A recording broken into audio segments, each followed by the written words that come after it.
Hey everyone, today I'm going to be doing a mix breakdown of a song called Ego by the band Little Image. I've been buddies with these guys for quite a few years now, but this is kind of the first time we have worked together. We played some shows together in a band that I was previously in, and so I was really excited to be able to mix this song for them. I was strictly brought in for the mixing process, so I wasn't a part of like the tracking or production or anything. But there was a lot that went on in the mixing process. There's a lot of tracks, so there's a lot to dig through, and there's some pretty heavy processing going on in the mix phase. They allowed me a lot of creative liberty, and I really enjoyed it and had a lot of fun mixing the song, so I thought it would be fun to dig back through it and just show you everything that I did. The song recently came out, and so yeah, I thought it was a great time to do that. This was produced by Jeremy Latito here in Nashville. The band's kind of based everywhere right now. Some of them live in Nashville, some of them live in New York, and some in Texas. So I'm not sure where they consider themselves based as of now, but it was tracked and produced here in Nashville, and then of course mixed by me here in Nashville as well. So what I want to do is just play the finished version that's out on Spotify and Apple Music and all that stuff, just so you can hear where it ended up with a master on it as well. And then we'll dig back to the session and I'll show you everything from the mix bus down to the individual tracks. I'll probably try to avoid playing the song with everything in the session once we dig in, just because I don't want to catch any copyright flags or anything. And I'll try to be as the least repetitive as possible. I'll try to just really dig into stuff that I think is bold, but there is a lot of boldness in the song, in the production, and in the mixing. So I know this is going to be a lengthier video, but I think it'll be fun. And there's a lot of tricks going on in the song, so it's going to be a lot of fun. So hang in there, and let me go ahead and play you the song, and then we'll come back and jump in the session.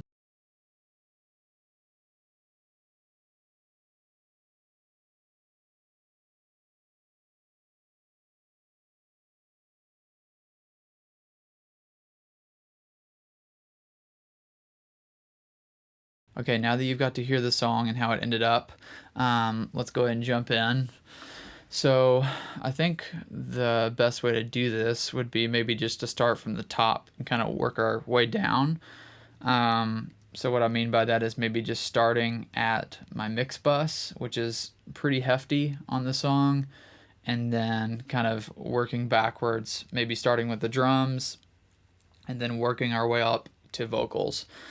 Um, so for the mix bus, I'll just show you what's on it and kind of briefly explain what job each plugin is doing. I don't want to play the song with and without, just because I was talking about being worried about copyright flags. So let me just show you what's on it. So the first thing is my EQ, which is the MOG or MAG EQ4. I don't know if it's MOG or MAG, and I'm honestly looking at this and doing some pretty heavy-handed moves. Definitely a lot bolder than I typically do now, but that's what sounded good, and I'm super happy with the way this mix turned out. So I'm bumping low-end stuff.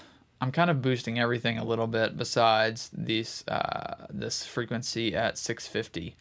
So getting rid of a little bit of mid-range there, boosting up the top end a lot using this air band, which is labeled as 40 kilohertz, or not 40 but 40,000, which I guess is technically above human hearing, so it's just supposed to add like non-harsh top end frequency air.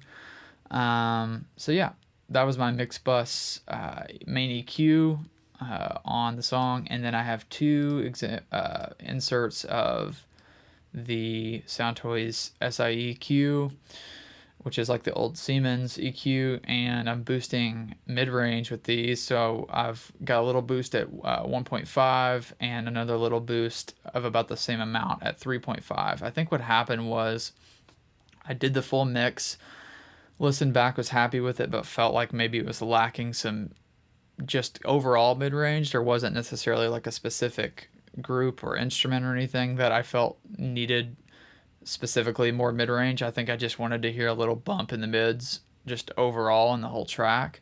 And so I remember messing with these quite a bit, and I think I originally had one of them. I don't remember which one. Probably the 1.5, and then added another instance of another one at a different frequency. So those are just adding some mid-range. I wouldn't say that's a super typical move for me, but there's a lot going on in this song, so I was probably playing with the mix bus a bit more than usual. Next is something that also typically doesn't live on my mix bus, but is this Acme Opticom from Plugin Alliance, and I'm using it in just the amp mode, which is basically just like a color. It's just like a saturation mode, because you can use this as a compressor or just like a saturation box.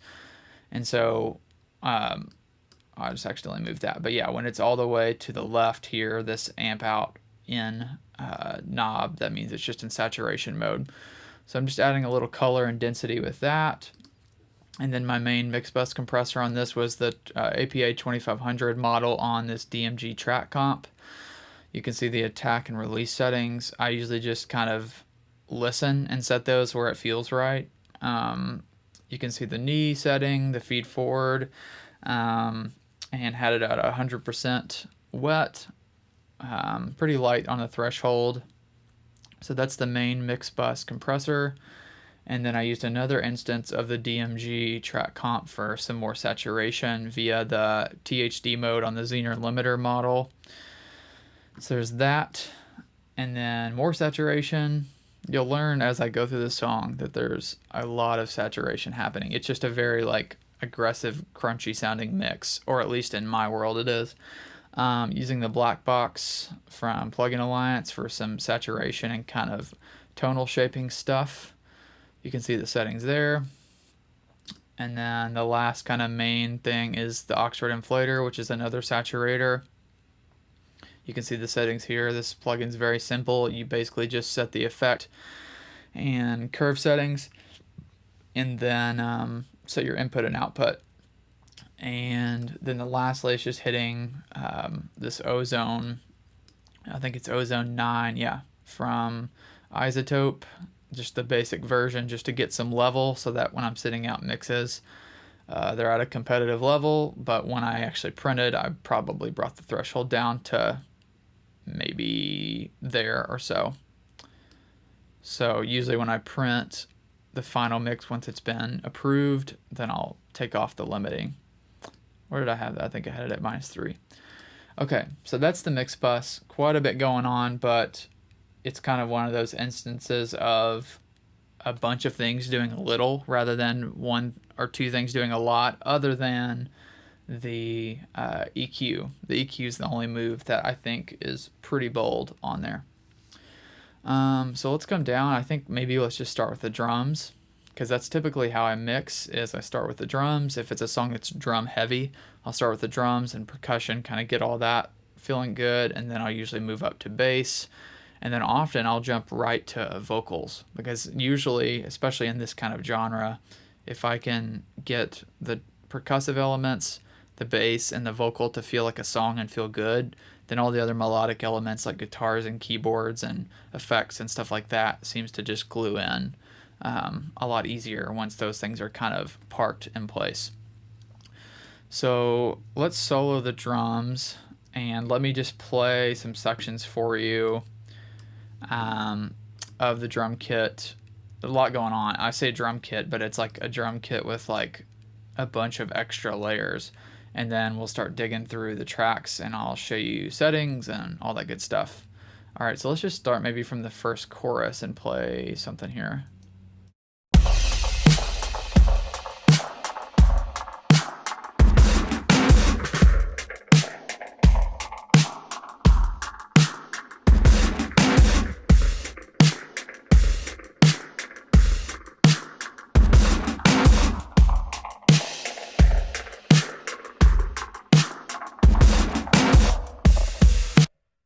So that's kind of the main fill, like not, okay, feel, that's the main feel, F-E-E-L, not F-I-L-L, of the kit, other than the bridge, which is a kind of a whole different vibe. It's like a whole different set of tracks, which I'll explain briefly in a second once I get to it. But here's the bridge drums alone.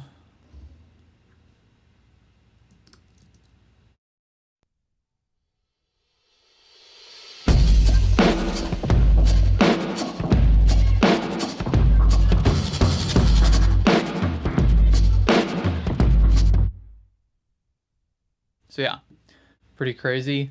I'll explain why those sound the way they do here shortly, like I said. Yeah, let's look at the drum bus here. I've got Pultec for EQ, which is pretty typical for me for kind of boosting up the lows and highs. I've got another instance of the SIEQ, same kind of thing as the mix bus, adding some mid-range at 1.5. I've got True Iron from Kazrog doing some saturation. This is a very like subtle saturation tool. I've got the strength and mix and everything all the way up, but it's still decently subtle. And then this is funny. This is a sample delay on the entire drum group. And I think what happened was, as I was mixing, I felt like, which this is definitely outside of probably typical mixing duty, but they gave me the creative liberty to make decisions and see if they liked them, and luckily they did. But what I did was, I think I felt maybe the drums were like leaning forward a little bit, like they were obviously like already on the grid and kind of tight, like they felt great, but for some reason something in me felt like they would feel better if they were just sitting back, like overall, like every percussive element was just sitting back against everything else just a little bit. So I actually delayed the entire drum group 90 samples, which is a small amount, but it's, when you're talking about moving an entire set of tracks, that's kind of a big move. But it made the drums feel a lot more like, I don't know, it almost like slightly gave them more of the hip hop feel than like rock. Even though they're being played the exact same and it's such a small amount, just them sitting back on the bar just a little bit more felt better to me. And I think what I did was actually copy that to the percussive group as well, of all the percussion stuff, just so that the drums and percussion was all still like lined up together and all just slightly nudged back.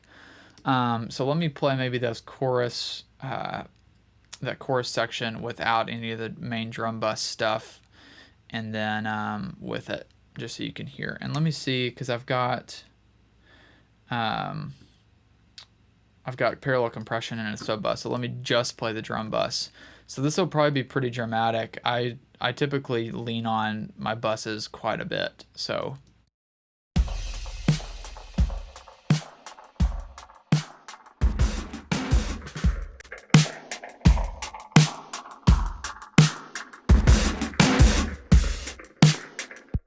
So yeah, obviously we're getting a big level bump, because I'm not typically doing a ton of like level matching along the way.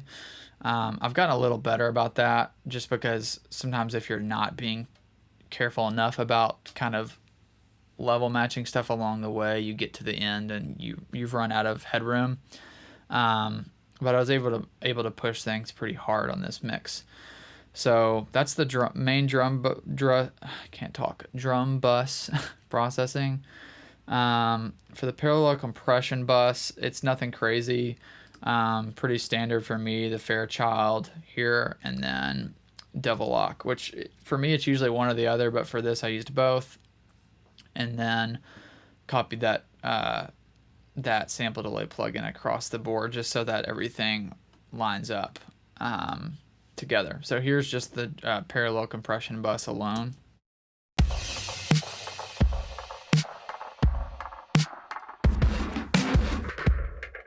So pretty like smeared sounding, which fits well, I think, against the more transient heavy drum bus. And then I had a sub bus with my little trick here, which I used this beefy drum sub preset on the effect rack from Sound Toys, and just in the kick mics to it to give a little extra oomph. So let me play the drums, and then I'll add in these two buses so you can hear what they're doing.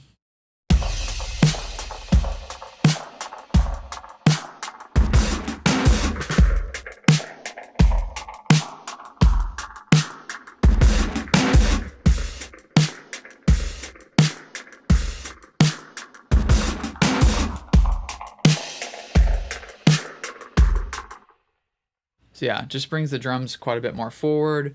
That sub bus really helps the kick feel nice and round and fat on the bottom end. And that's all the bus stuff. Now let's get into the tracks. I'll try to skip over anything that's more basic, like I said, just because this would literally take like hours if I dug too far in.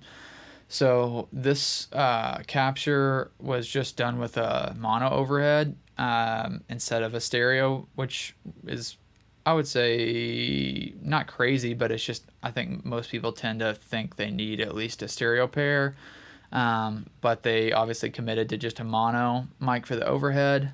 The overhead's not doing a ton of work here in the mix. I mean, it's not, it's just, it's almost as loud as any other drum track, but it's not like anything crazy. And all I'm doing is some light EQ there.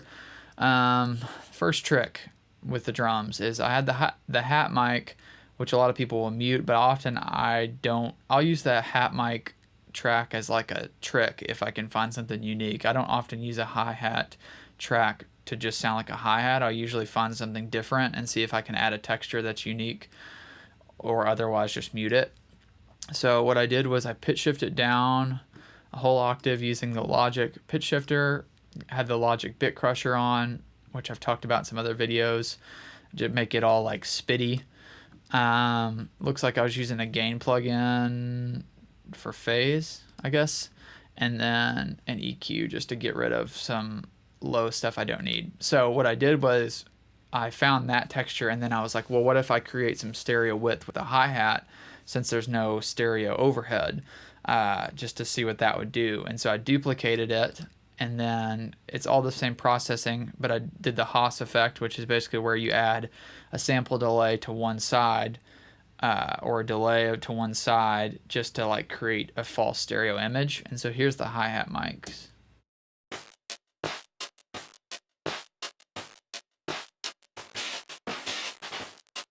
So it's pretty crazy sounding, or at least to me, for a hi-hat mic. Here's what it sounds like before the processing.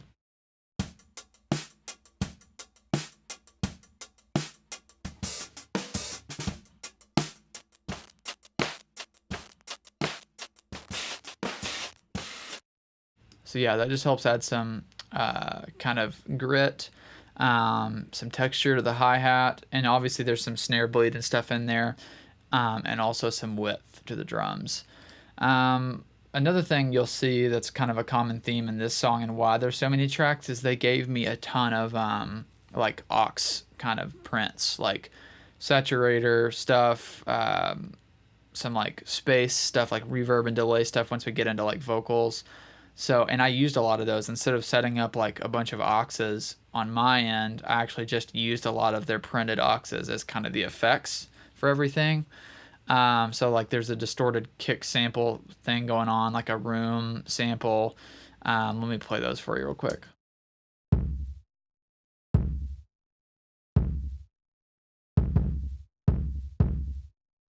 So yeah, the drums are definitely a blend of like real and sampled stuff.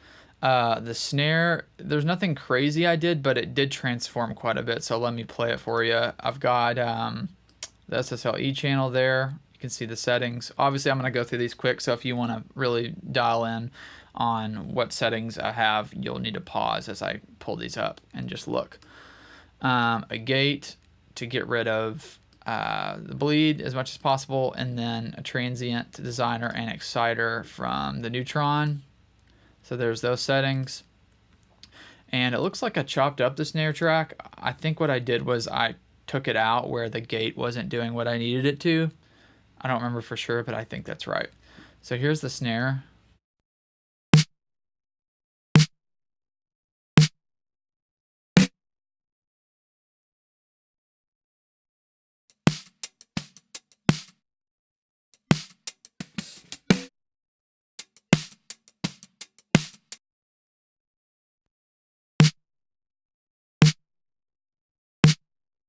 So pretty drastic. Like it went from like, oh, that's a cool sounding snare, but it's got a lot of bleed, to like almost sounding like it basically just sounds like a sample.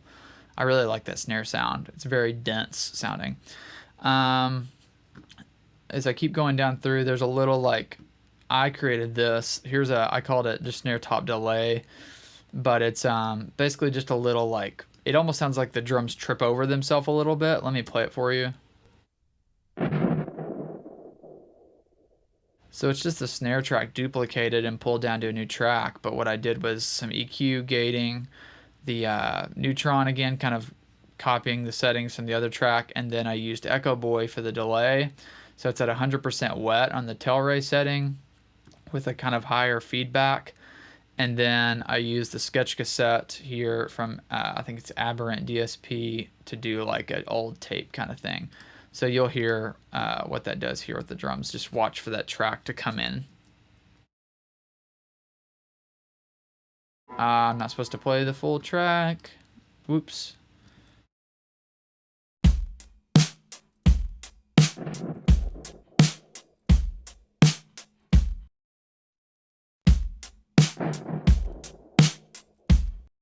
So yeah, it's just like a do go go go go triplet kind of thing. It's just a little ear candy kind of thing that I thought was cool that I added. Snare bottom, standard, toms, standard. The knee crush track is very cool. So this is something they sent to me, and I think what happened was they took like a knee mic, like a crotch mic that was like blown up, and they only brought it in for like these like boops, doops, like these hits that happen in the groove. So it sounded really cool alone. Let me show you what it sounded like before the stuff I did. So yeah, it's very aggressive, like a lot of top end, but it's very cool in the way that it comes in and adds impact to the drum groove. So what I did was I EQ'd it with FabFilter, got rid of all the top end and a bunch of the low end, and then I distorted it with Decapitator with this drive all the way up on the A mode. And then I did a pan man so that it kind of has some like stereo movement as it hits, and it really changes the feel of it quite a bit. So here's it with all the processing on. I'll put the pan man there so you can see it.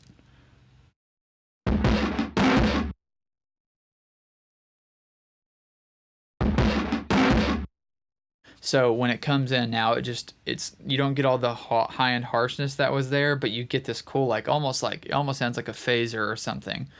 Let me play the drums for you with, so you can pay attention to that part coming in.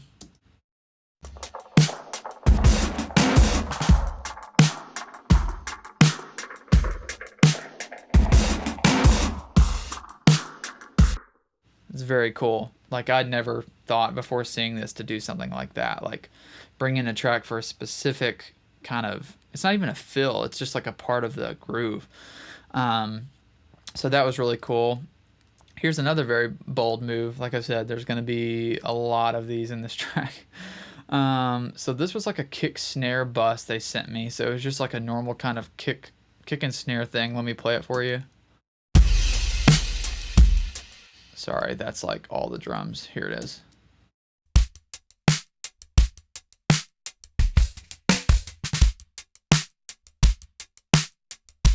So once again, it sounds really cool alone, like very tapey sounding. I don't know what the source of this sound is, like how they got it, but I didn't really want it for the main, like just normal drum sound. I didn't want to just blend it in. I wanted to do something again more unique with it because I felt like I had the normal drum sound covered with the other mics and tracks.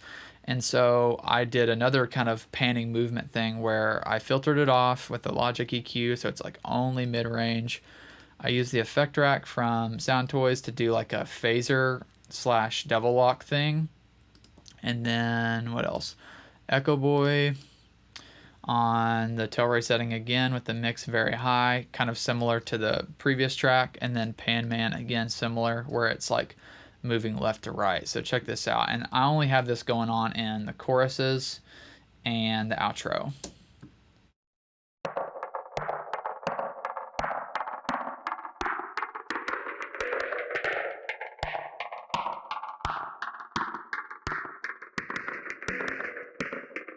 So it's going left to right, and then it pulls back over to the right. So it's not like a wiper. It's more like it kind of resets to the right. By the time it gets to the far left, it comes all the way back, as you could probably tell.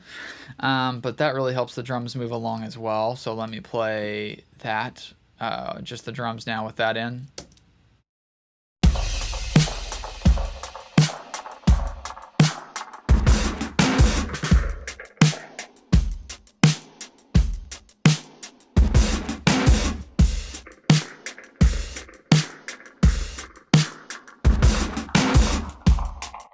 And it's funny because something that seems like such just like a character, kind of like you'd want it really low in the mix, when I mute it, you really like feel the lack of it, you know.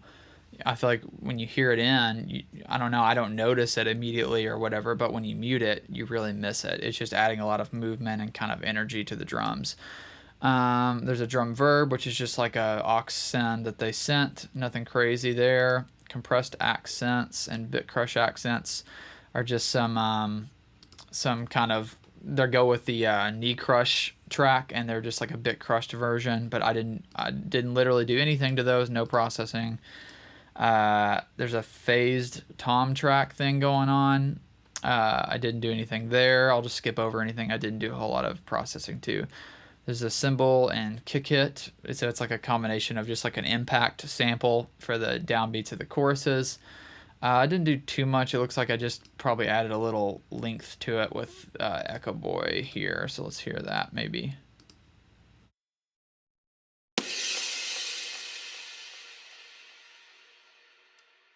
Okay, so it sounds like I took all the low end out. Yeah, just because I had plenty of things hitting, and I was going to use my own version of an impact thing for it. So I really just wanted it for the percussiveness, the transient, and the cymbal hit.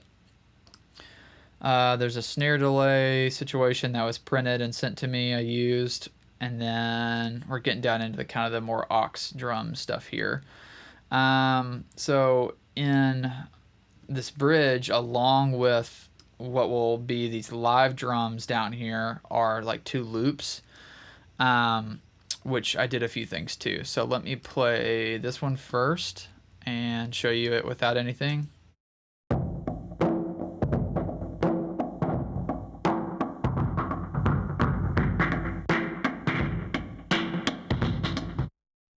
So that's oddly like a very similar thing to what I was doing, like the processing with these kick, snare, and knee crush sounds. Maybe that's where I got the idea to do those, is from this. I don't remember, but it kind of has a phasery thing, and I have it panned hard left because there's another one that's going to be going on.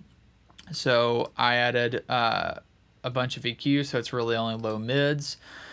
Use this grand finale thing just to give it some extra like color. Compression, blah blah blah, and then micro shift just to kind of make it sound more phasey and weird. So here's it with that stuff on.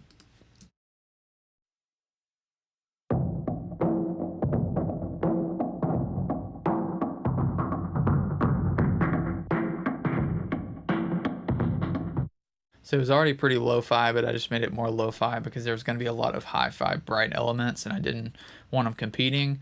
And then the second loop sounds like this without any processing.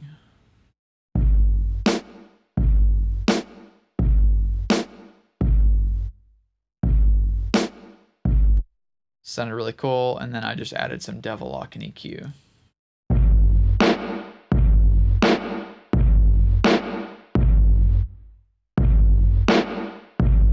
So here's what those sound like together.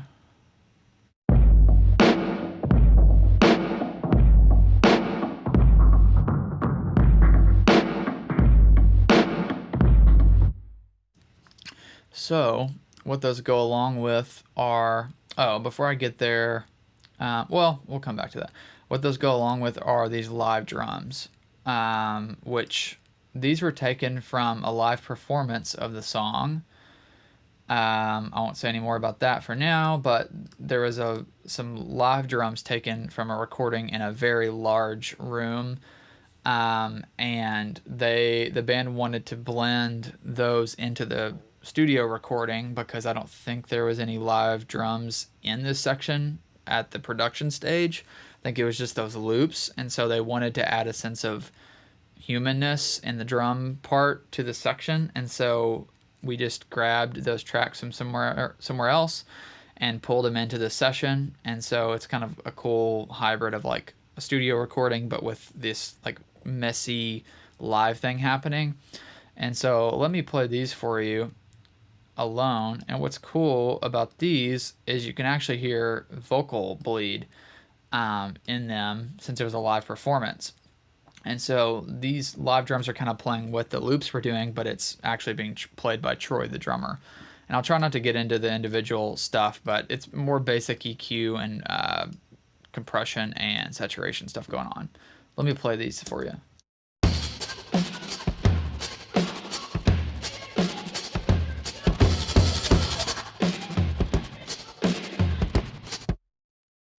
So yeah, obviously way less polished sounding, but it fits perfectly for that section and what that section in the song is doing. So let me play the drums, the whole drum group here with those in.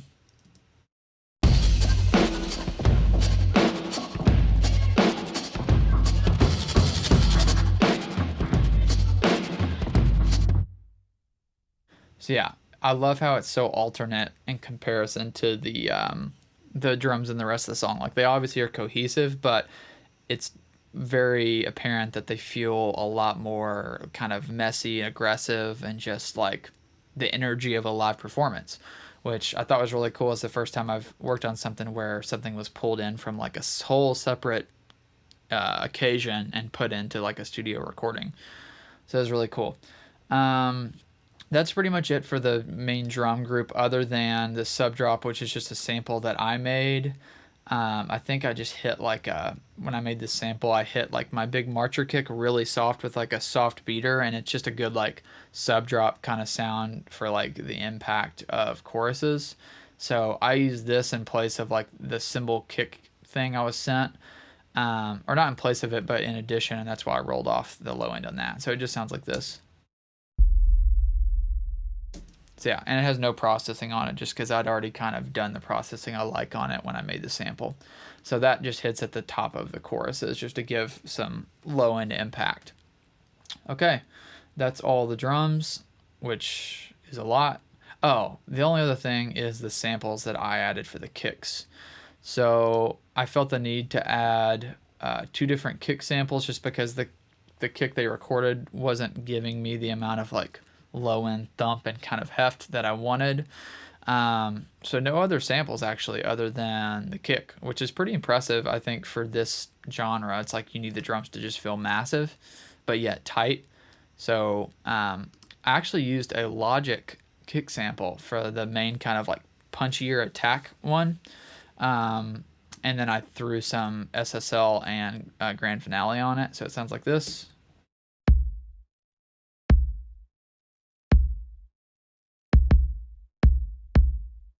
So, but what's funny is the sample itself doesn't sound that great. It's the EQ and the Grand Finale that make it nice and round. Here's what it sounds like without that stuff.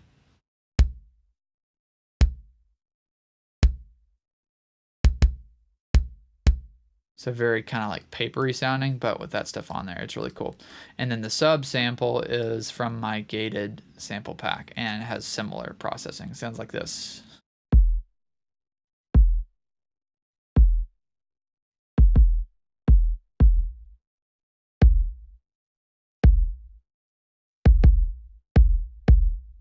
So yeah, those add quite a bit to the, the way the kick is living.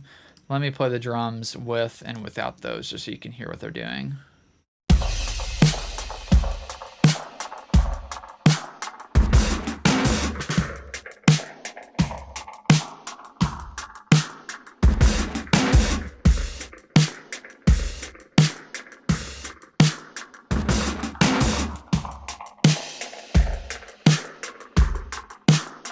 So yeah, it's thickening up the bottom end of the kick quite a bit there.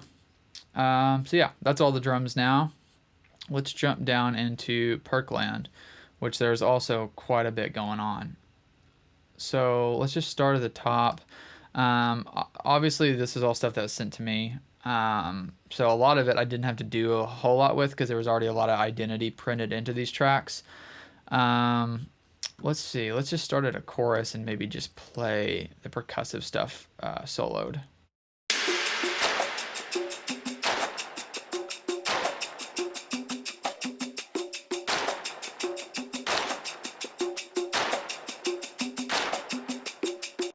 So very busy percussion section, but it adds like so much. Like the song would not feel the same at all without this stuff. I'll try to breeze through this stuff pretty quick. A lot of this is just like snaps, hits, like white noise effects, stuff like that, claps, tambo, shakes, cabasas. Honestly, though, I'll just the main thing I think I'll show is just this bongo loop, which I barely did anything to because it sounds so cool, and it carries so much like weight of the percussiveness of the track. It's only in the choruses and the outro, but man, like it does so much work.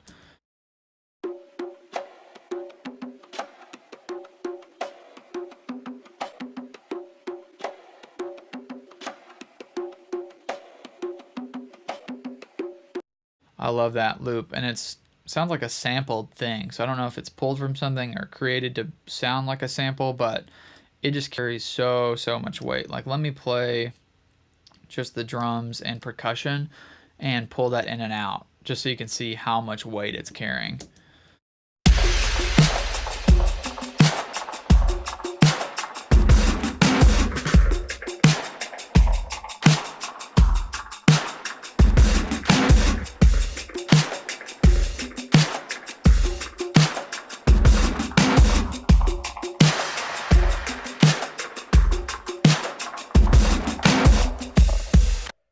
So yeah, it's a huge part of just the rhythmic nature of what's going on in the song, and it's kind of panned over to the right side of the mix the whole time.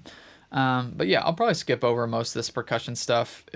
It's all doing so much like work, but I didn't really have to do as much stuff on my end for this because it had already had so much, like I said, identity kind of baked into it. You know, some things that I'll do though that are like pretty taking a pretty big creative liberty was like these snaps. I think I pitched them down. Yeah, pitched them down an octave. Well, mostly with the 70% mix. So like, just getting some more meat out of them. Let me see what these tracks are again.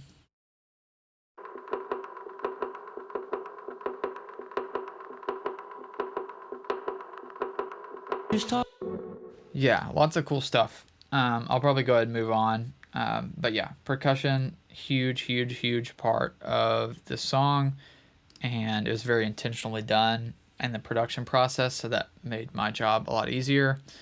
Last thing I'll maybe show from is this clap verb. Probably sounded amazing alone, and then I just wanted to make it just even more aggressive. So here's it without stuff. Yeah, sounds like a sampled kind of thing. Then I added Devil Lock and Echo Boy on the digital chorus setting, and it sounds a lot fatter with this.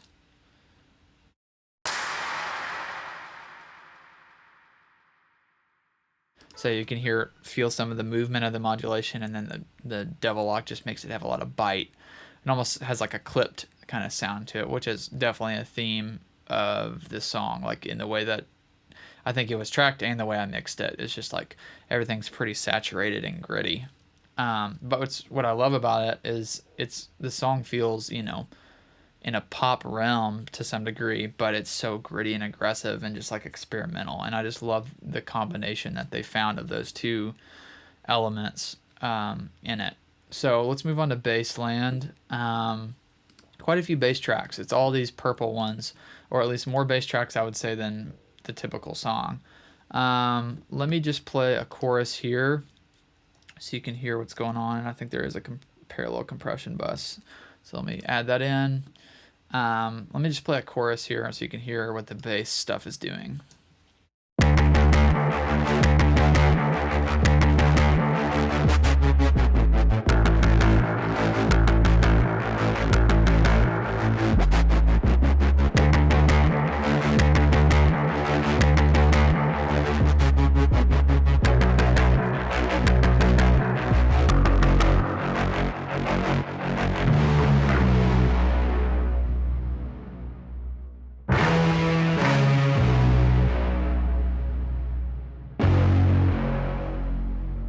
So I kind of let it play into the second verse just so you could hear a little bit of what's going on there. And then here's the outro bass.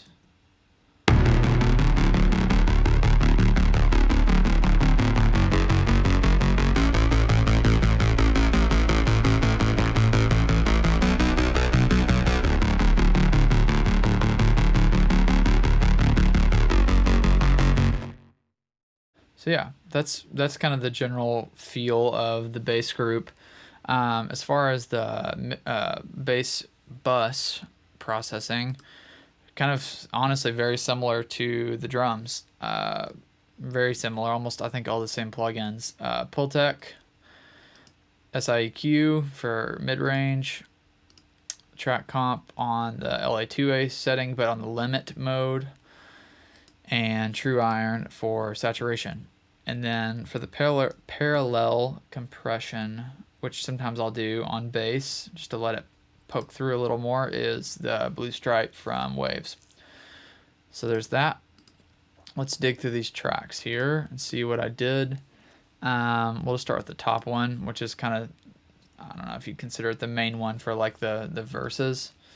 Looks like I just added some saturation from Saturn on the warm tape mode, and I did some EQ. So bumping up at 56, which is probably kind of the fundamental low end area, getting rid of a bunch of low mids, and then boosting up the top end a little bit.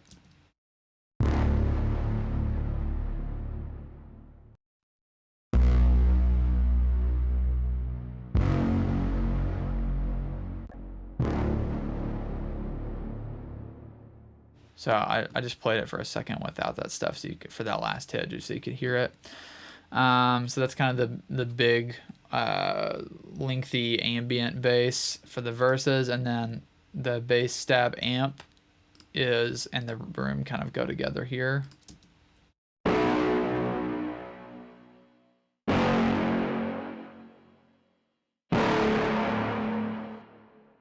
So as you can tell, I ended up doing quite a bit of editing in this session as I was mixing, just because there was like noise that needed to be edited out and just some different things that I was struggling with that I needed to just get into edit mode a little bit for. And I think for these, it was more just there was some hiss going on, which I probably tried to do some like denoising, but just needed some manual control. So here's the bass amp, which I'm doing quite a bit. There's like EQ, Saturn on that same warm tape mode, probably some denoising, and then okay, this would be a bold move. Use the Logic Rat pedal and an imager. It looks like I was trying to make it less stereo sounding, like decreasing width a little bit so that it could live more in the center, because you've got the big one that I played first, and then these are more acting as like a more aggressive mid-rangey kind of thing. So let me play this track with and without what I did.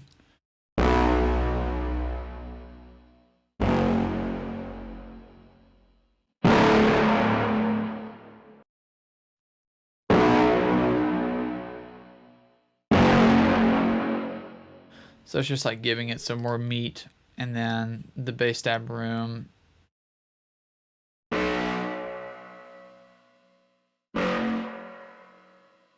Nothing crazy there. It looks like it just distorted it a little bit with Decapitator. Then there's an actual electric bass guitar, which I edited heavily, so it only happens like, it only comes in and cuts out in certain sections. And I did quite a bit to it. EQ, denoising, Decapitator, and then I did the Supermassive from Valhalla to make it sound like it's in kind of a live room situation.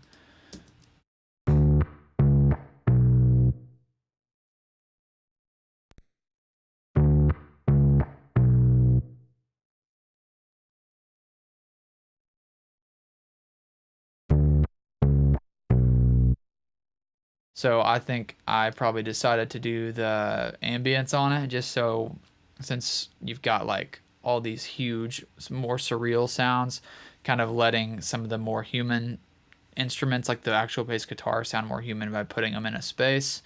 And then this is something I created, definitely more of a production move, but it happened in the mix process. I just heard the idea and tried it, and they never told me to take it off. So it's there. I called it wah bass because basically what I did was I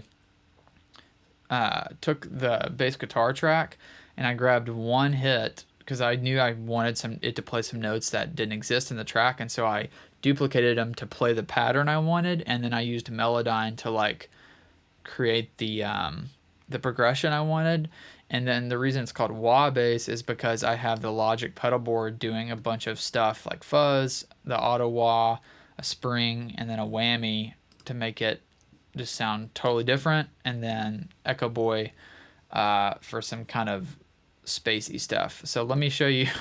And like I said, I used Melodyne to like pitch it to the notes I wanted. So let me show you what it sounds like without. It's literally just a single bump, bump, bump, like the same note. And it sounds pretty puny as well. So then I put Melodyne on it to do this. And then all the other sauce comes from the Logic pedal board and Echo Boy.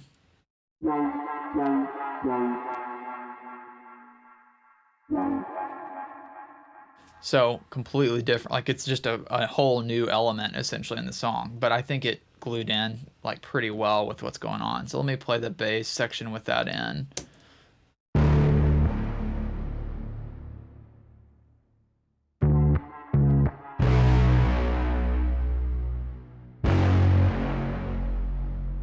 So yeah, it's just kind of a color that didn't exist anywhere in the song that I thought might be cool, and would be happy to mute if they didn't like it, but they did, so it worked out. In the choruses, there's the sub bass, which I'm doing quite a bit too. There's Fab Filter there, Saturn on the War Tube mode, and then Grand Finale, which I use this to sculpt low end when I want something to sound very like modern and punchy. So I'm adding distortion from it. I'm adding some EQ and the limiter that's built into it. And then I have an SIEQ on the end, which you'll notice is doing mid-range work as it always is for me. I pretty much only use this plugin for mid-range boosting. So here's what it sounds like without the stuff, and then I'll put the plugins in.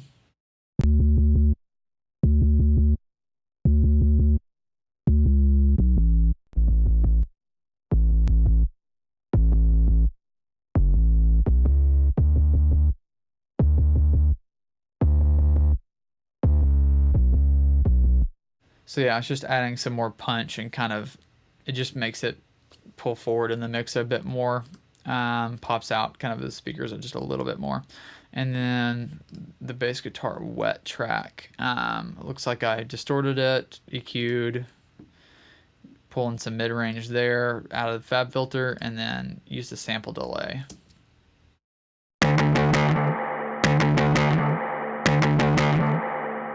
So it sounds like this already had some like spring baked into it. Let's hear it without my plugins.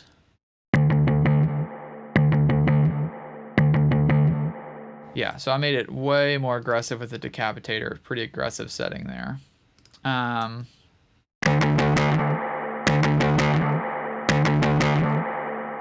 So that goes with the sub bass. So here's those together.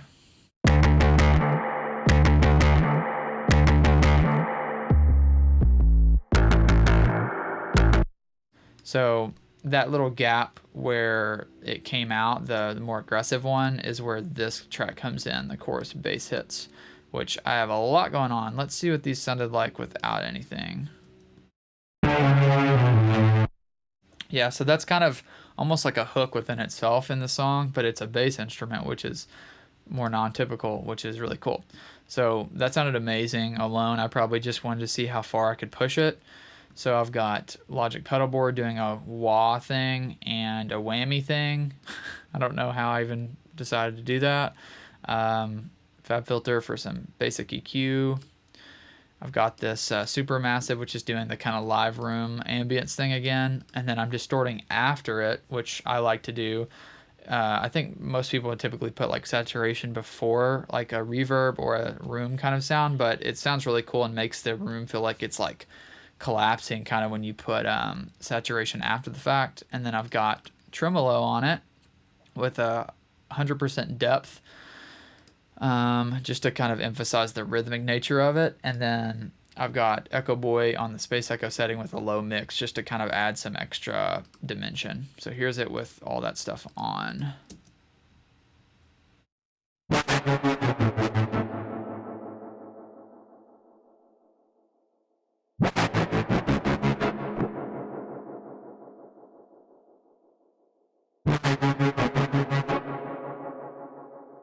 Okay, I'm remembering why I did the wah thing. Now it kind of goes wah, wah, wah. It kind of adds like a attack, like an impact to the way it like drops in versus without it. Let's hear it with all the other stuff, but without the wah, which is hilarious that I'm continuing to use the Logic wah on this song during mixing.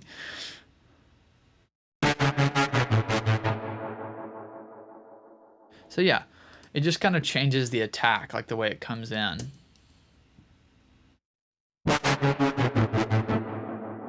Yeah, it just adds like this cool bite to it that I like. Um, so there's all that stuff, and then the last thing is just these sub basses in the there we go in the outro. There's an ARP, or there's two ARP, and they're I guess I have them both labeled ARP.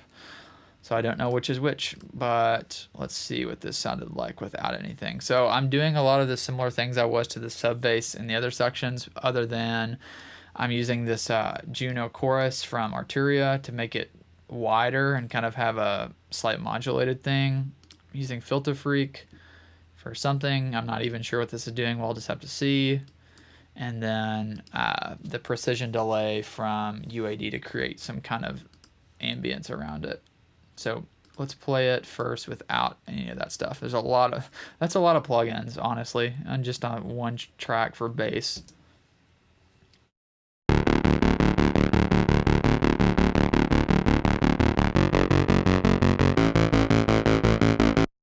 So really cool sounding art bass, and then with everything.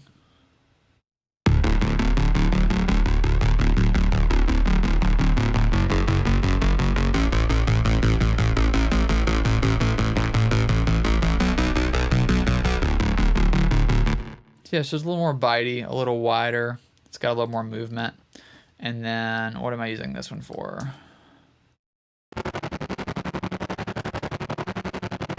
Okay, so it's kind of a helicopter bass, essentially. It sounds like a helicopter overhead. And I'm probably using similar. I'm using this Candy Fuzz in the Logic pedal board, and the tremolo effect is coming from the tremolator here.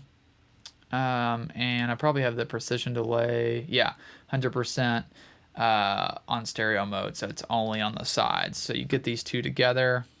Actually, let me show you what that sounded like without. Just, I think it's the same track. Yeah, this is an instance where I duplicated the top track and like in order to create this, so I could have two layers that would go together. So the top one was just the art bass. I processed that, then I duplicated it down and created that helicopter effect of the second one. So here's those two together.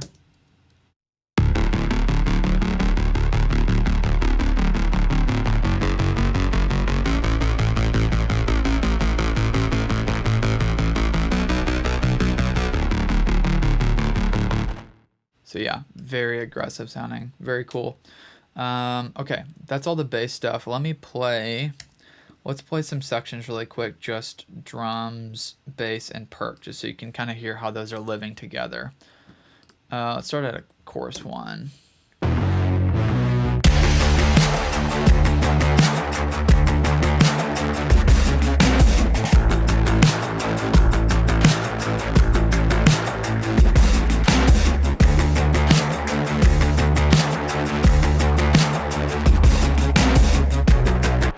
Yeah, I'm just super happy with the way this glued together. Like the combination of the production and the sounds that were used, and then adding the stuff that I did. I feel like it all just kind of sounds like one big moving piece rather than like a drum thing and then a bass. Like it just all glues together really well, which is obviously ideal for any song, but certain songs do it better than others.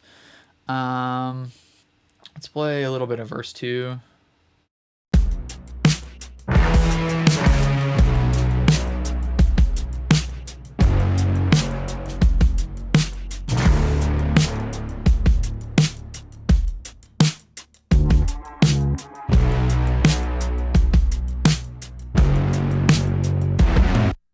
Yeah, and maybe let's play part of the bridge and then part of the outro, so you can kind of hear those those sections. So I think there's actually no bass in the bridge because the sub of the drums is really just taking up that space, and that's kind of part of the vibe is that there is no bass, and that's what makes it feel kind of like the way it does. So maybe I'll just skip over that and go to the outro here.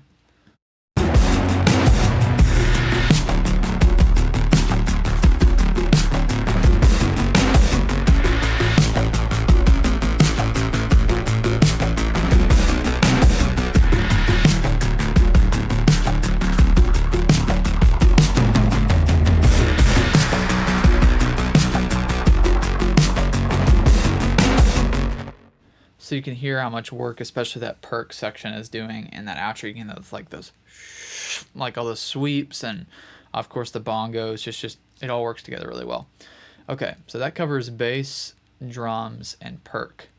Let's move up let's do guitars next, and then because there's not a whole lot going on with the guitars in this song. It's more like there's a lot in the keys and vocals, and obviously drums that we've already went over. So the guitars in this song, there's not really any like main parts that they're carrying like the melodic weight of any section. They're more just acting as like textural pieces.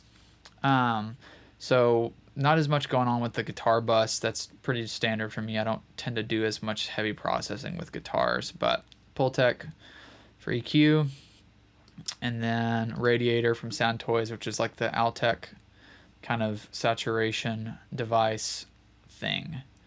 So let's just go down through these. Most of the guitars, as you can tell, are they are only in the choruses and outro, besides this lo-fi one that I'll show you that's in the bridge. So here's this ARP guitar without my fab filter. Okay, here's a theme I remember now. As you can tell, I don't really look through these before I start these videos. I just kind of like, oh yeah, I did that. I remember certain things, but a lot of things I don't. So I remember with the guitars in this track, like, and I remember talking about this with the band, is like there's so much going on that there isn't a ton of room for the guitar since they're not like the priority, but yet like I wanted them to be heard and not just buried in the mix, because then at that point, what's the point of them being in the song?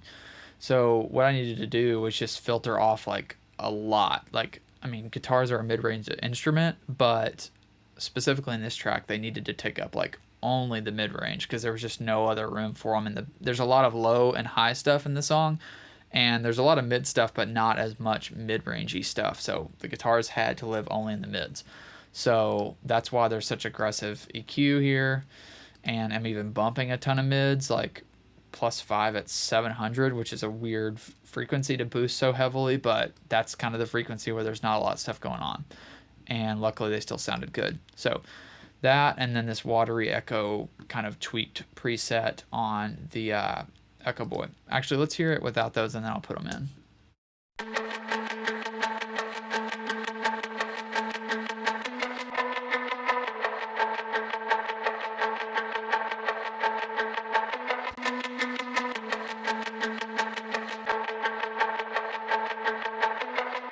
So yeah, the mid-range is so heavily like sculpted with what I did that it almost makes it sound like there's like a wah pedal on or something, but that's kind of what I needed to do to make them work frequency-wise in the track. And I think I also just kind of decided like let that just be like a creative decision too, of like the guitars being kind of mid-rangey, like, I mean, more mid-rangey than normal. So there's these two what I'm calling springy guitars, because I kind of relabeled every track, but you can see the OG names here and the actual track names. I think maybe, okay, I was about to say I duplicated this, but I didn't, because you can see they're two different waveforms. So these were just like a spring kind of like inversion kind of thing, like a bloomy kind of sounding thing. Let's hear what these had going before I put anything on them.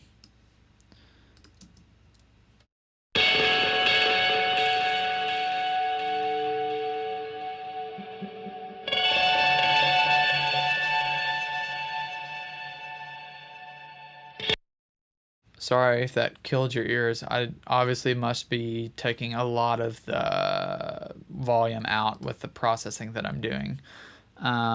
Okay, so on the top track, I pitched it down an octave, which once again, pretty bold move.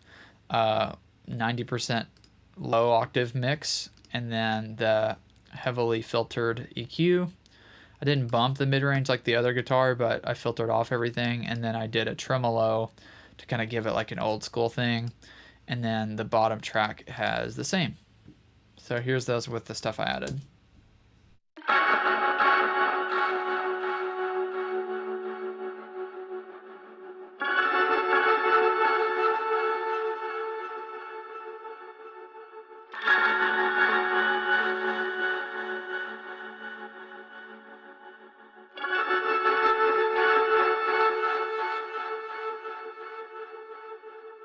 So yeah, they're just kind of adding some ambience and vibe in the textural category in the choruses.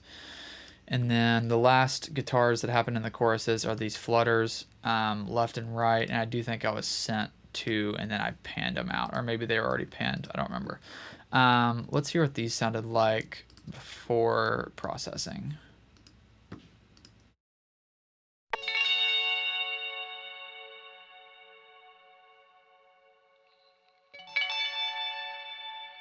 So kind of similar to what the springy guitars are doing, but just a different frequency spectrum. And I wanted to do something kind of creative again with these, and so notched out. You can see over here on the left, everything but the mid range. I used a crystallizer to go with the whole bright, high frequency, sizzly kind of thing, and added the crystallizer, so it's a pretty heavy kind of octavey effect, and then the radiator for some saturation and kind of to round off the transient, because those are pretty bright and piercing, which is cool, but you got to control that a little bit, so the EQ and the saturation kind of help control that. So here's with the processing on them.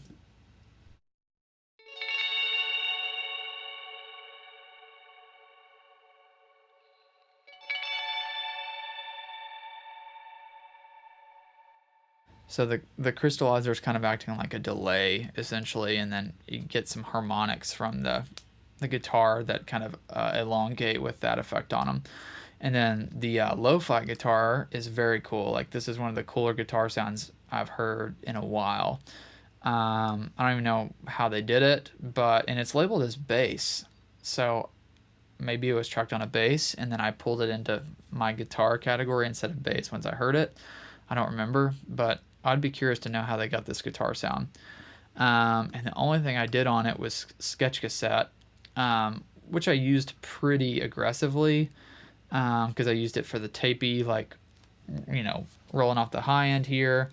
I saturated it a good bit, added some wow and flutter, and then it looks like I used the dropout section of this plugin, which basically what that does is it like automates a random kind of drop of the audio, so it kind of cuts in and out, and you can control it by the depth and intensity. And then there's a stereo or a mono knob, so do the dropouts happen on the left and right or in the center. So I added that. So let me see what it sounded like without the sketch cassette.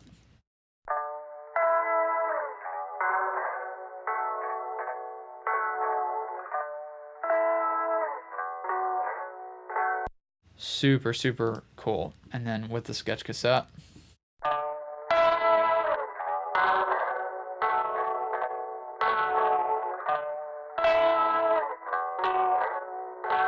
So I made it just a little bit more present, but I added even more to the fact of it being very lo-fi and like cassette deck sounding. And then I think what I did was I duplicated that track down because I wanted to have like an alternate to the side of this frequency or the stereo spectrum thing that felt kind of room-ish, but in a kind of messed up way. So it's the same settings as the other thing with the sketch cassette, but then I used Valhalla Room at full 100. I can't talk, with a full 100% wet mix, and then panned it to the right.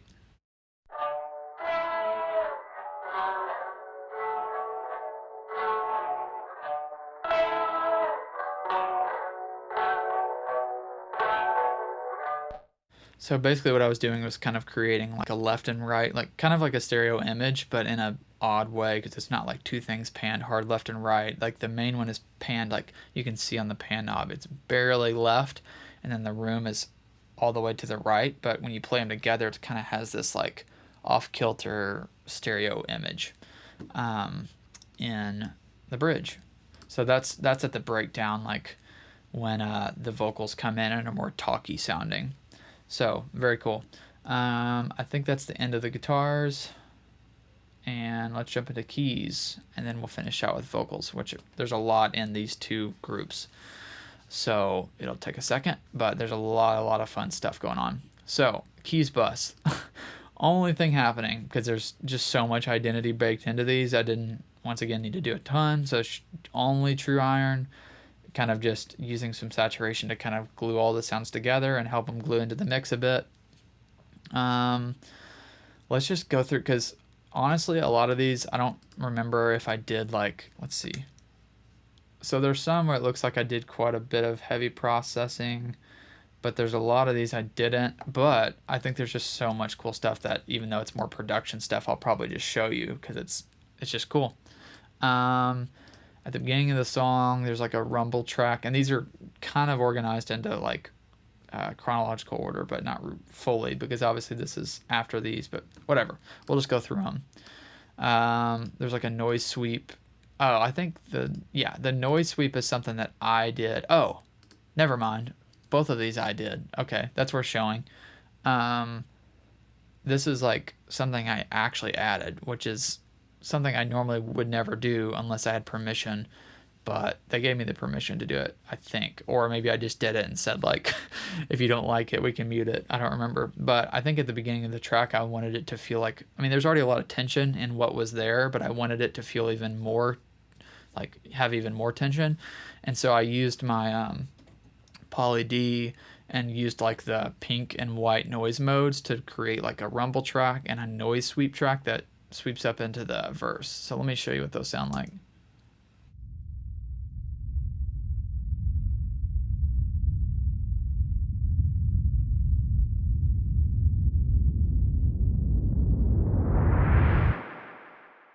So it's essentially just like thunder or something, but I'm just using the noise modes on this with some modulation, and then basically I EQ'd it so there's like nothing but low end in that rumble track, and then this noise sweep, kind of similar thing except with Echo Boy on it, so that when it stops it's not a hard cut, it's got a little bit of a tail behind it.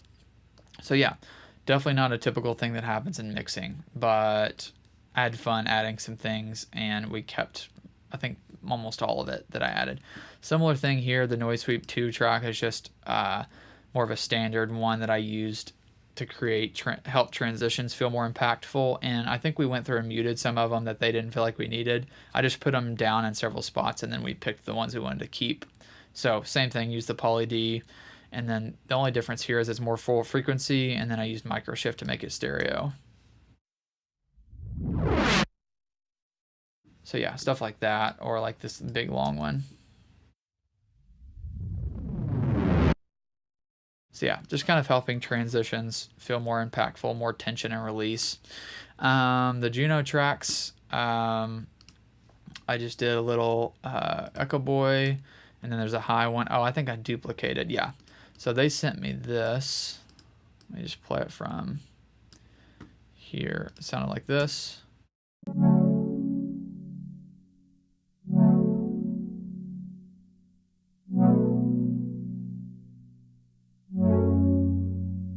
Classic Juno sound. Gotta love it. And then I duplicated it once again. This is one of those kind of things where it's like, I don't know, it's not really mixing in the traditional sense. This is definitely more normal than probably adding something. That's like production. But this is kind of mixing, but it's kind of production to add, like duplicate a track and do something different with it that wasn't there. But I pitch shifted it up with the Logic pitch shifter, and then same delay setting, but just 100% mix from Echo Boy, and then another delay from the Precision delay from UAD. So this one sounds like this.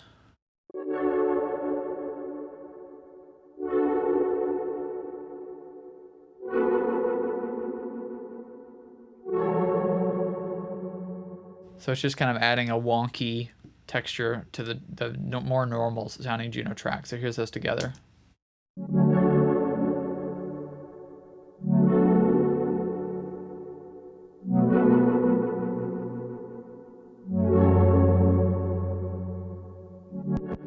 So that happens in the intro, verse, and verse 2 sections. And then we've got what I called verse synth clean. It looks like I'm doing quite a bit on this, so let's see how it was sent to me.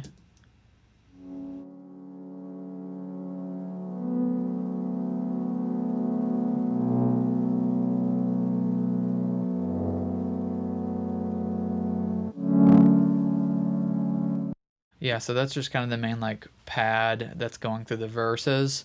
So I EQ'd it, got rid of a bunch of the low end, didn't need, had Sketch Cassette doing saturation, a little bit of the dropout thing to make it kind of feel like it has movement, and some wow and flutter. Precision delay to create probably some like stereo width and kind of movement there. I guess, oh, I think I was using this Logic compressor for side chaining it. Yeah, I was side chaining it to something. I don't remember what. But I side chained it to create more movement so it's not as stagnant. And then crystallizer. Looks like probably like well, I'm not sure. Oh, I think it's crystallizer in the default is kind of more of a delay movement thing, not so much like the crystal sound that you think of. So here's it with the stuff I added.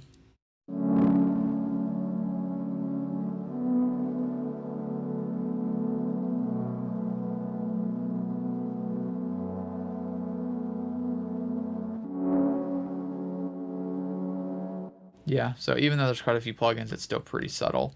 And then this is a verse synth dirty track, which looks like is something I duplicated and created. It looks like a lot of similar plugins, but once again, the auto wah from Logic and Panman probably doing like a left to right kind of swing. Let's see what this is sounding like.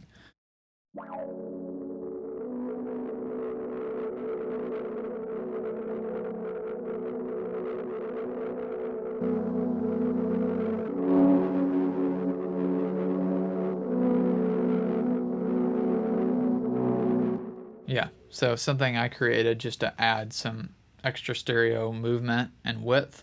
Once again, pretty not standard of a mix process. I'll stop saying that. It's just it's important for people to know that don't expect like when you send something to mix to somebody for them to do all this kind of stuff. If you're a mixer, probably don't do this kind of stuff unless you're asked to, just because if you send something back that has all this extra stuff, even if you think it's awesome, somebody may be like, what, like catch them off guard. So I'm only saying that. I'm not saying that to like pat myself on the back. I'm more like saying just be careful if you're going to do this stuff that the people you're working for are open to it. So that's that track. This was kind of just a normal pad. I'll skip over that. Added some tremolo, it looked like. There's an art piano. I'll try to skip over all the stuff that it looks like I'm not doing much. Vocal synth. This was probably like a vocal sample kind of sound.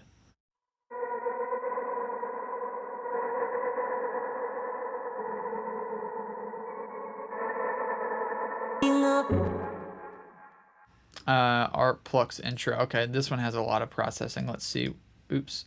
Let's see what it sounded like without this stuff.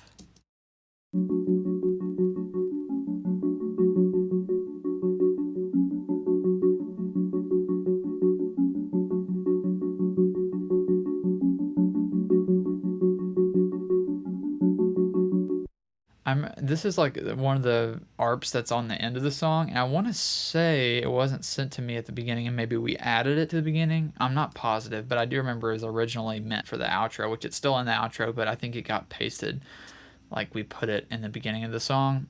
So I pitch shifted it up an octave. EQ.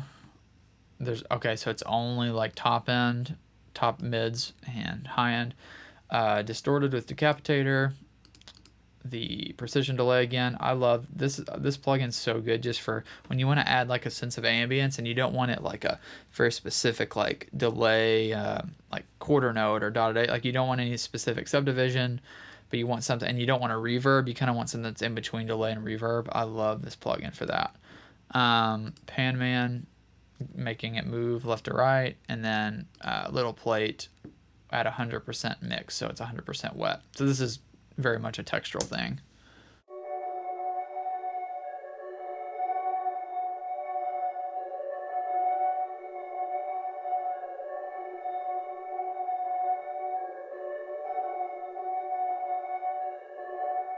Okay, now I'm remembering. I think what happened was I may have grabbed the piece from the end and wanted to create something in addition on the intro.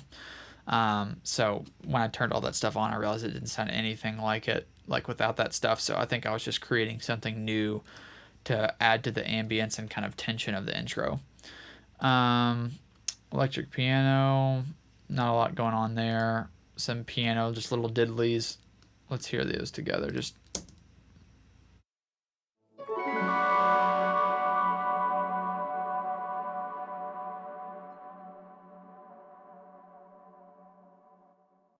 yeah, the main thing that I'm noticing is I added a pan man on that electric piano, so it's kind of moving side to side. There's a lot of stuff doing that, and I think that's part of the reason I was able to fit all these tracks in. And I mean, this track sounds full for sure, but like finding space is like, what I was talking about with the guitars of just like rolling off a ton of frequencies that you can't have them living in, and also like doing creative panning moves. I'm not saying just put pan man on everything and make it all move around, because then it's going to sound like mush, but like picking the things that you think can afford to be, moving throughout the track, just that keeps it from stuff like masking each other as much. And I'm not using it to like fix EQ problems, but more so just like help things move and kind of stay out of each other's way, essentially. Crumb blooms. Let's see what these are.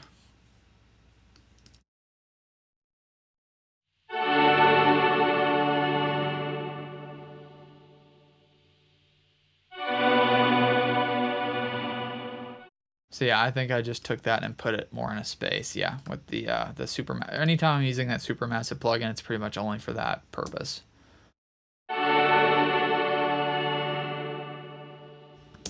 Yeah, it just kind of sounds like a live room to me or something. Low distort synth accents. I think these are a big part of kind of the impact of the keys section. Let's see what they sounded like without these plugins.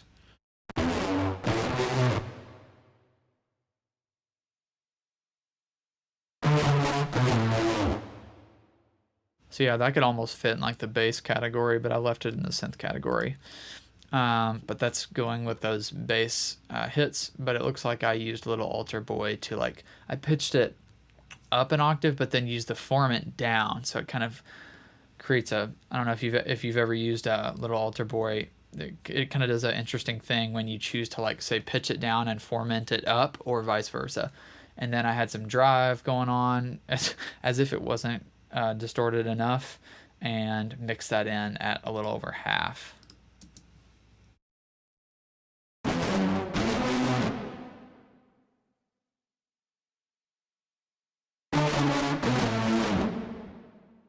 So yeah, just kind of adding that top octave to it.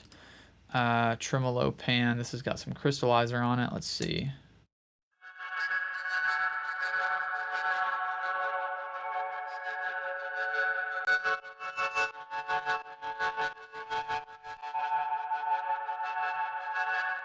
Yeah, just kind of using crystallizer as like an ambience tool.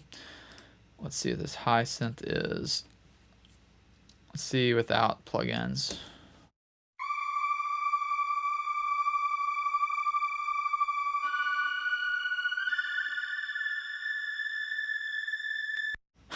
That's one of those things I feel like it sounds insane alone, but it makes sense when you hear it in the track. So it looks like I made it 100% wet with the Valhalla Room. What did I do EQ wise? Yep, I'm getting rid of all the low end stuff because it's a high end sound, so I don't need any noise, or just I feel like when you've got a track like this, like I'm pretty religious about like rolling off low end in all tracks, but especially like in a track in a song like this, when you have like a bunch of tracks, you've really got to make sure to get rid of any kind of stuff you don't need just to help with headroom. So yeah, 100% wet with Valhalla Room, and then 100% depth mix of a tremolo. So I probably thought that it was cool, but maybe too stagnant and just like piercing. So here's what I did.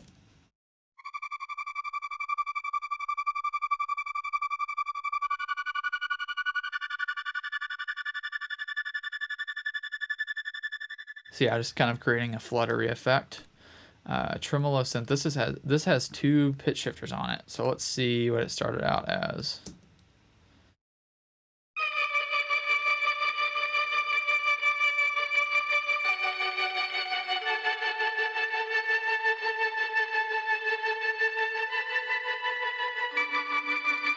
So yeah, I was printed with some kind of narrow left to right movement, and then let's see, I pitched it down a full octave, EQ'd it, and then pitched it down again. So it's pitched down 2 full octaves.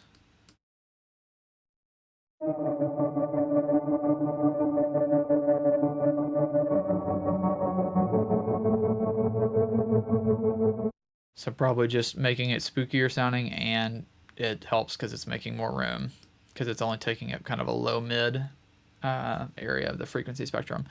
So this must have been a mellotron, and then I labeled it as phased mellotron because it must have had some phasey stuff on it, like good, like purposeful phasey stuff.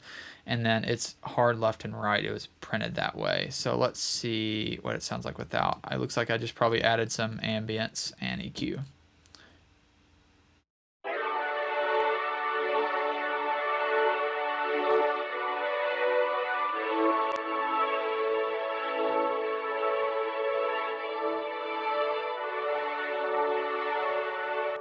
So yeah, just kind of acting as a pad in the choruses.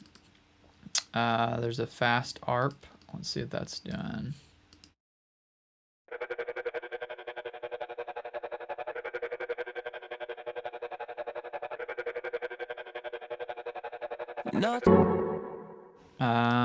Vocal loop.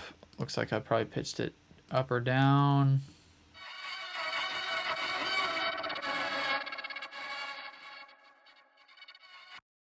So I did half of a low octave pitch shift. And some EQ, once again, getting rid of low end. Let's keep moving on. This what I called sample piano. Let's see what this is doing.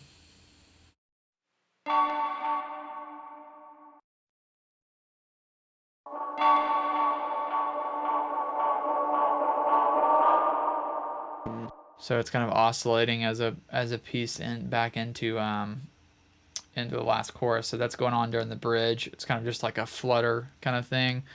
And then sample piano 2 sounds like something I probably duplicated and created here.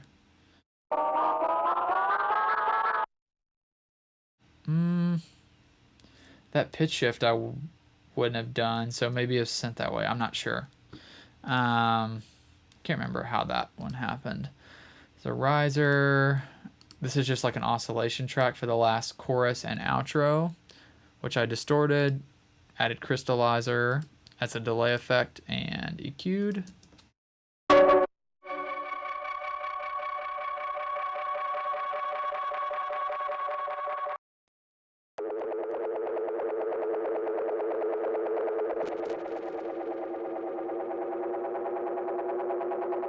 Sounds like maybe a space echo oscillation print or something like that. Let's see what this track is doing.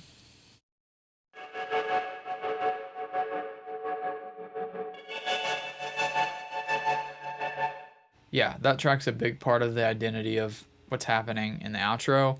I EQ'd it and then did the good old supermassive for making it sound like it's in a space. So here's it without that stuff.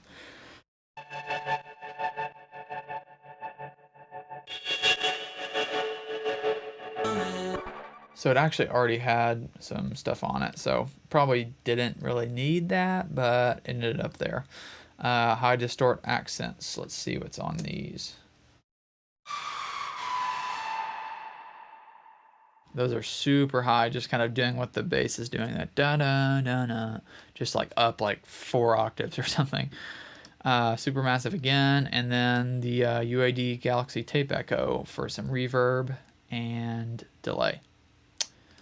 Nothing too special there. And then we're kind of getting to the end of the keys tracks. Let's see, we've got some ARP Plux High, and there's a lot going on, so let's see what these are.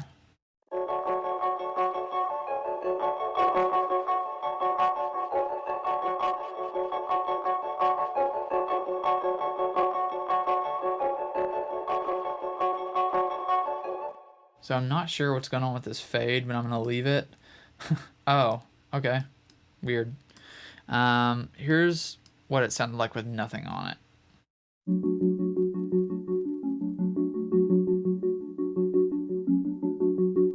Okay, so this is something I created. That's that main ARP that I showed you I created something with in the intro, and then it will have its place on, I think, the track below this, like sounding more like it actually was sent to me as, but this is probably something I created just to add more dimension to that sound. So there's a pitch shifter up an octave, then there's EQ, and then another pitch shifter. So it's going up a fifth at 50%, so it's kind of creating a harmony-ish kind of thing. Decapitator, distorting, or saturating, I should say. Precision delay for that kind of delay slash reverb effect, and then pan man to make it move left to right. I think this is the one that should sound more like it actually was sent.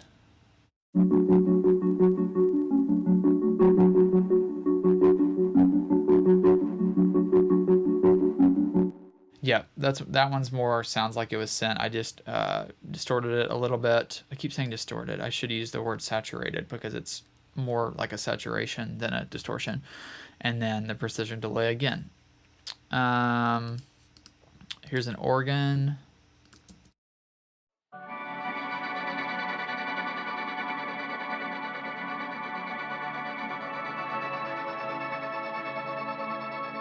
Very angelic sounding. I think that was via the stuff I added. Let's see what it sounded like without these plugins.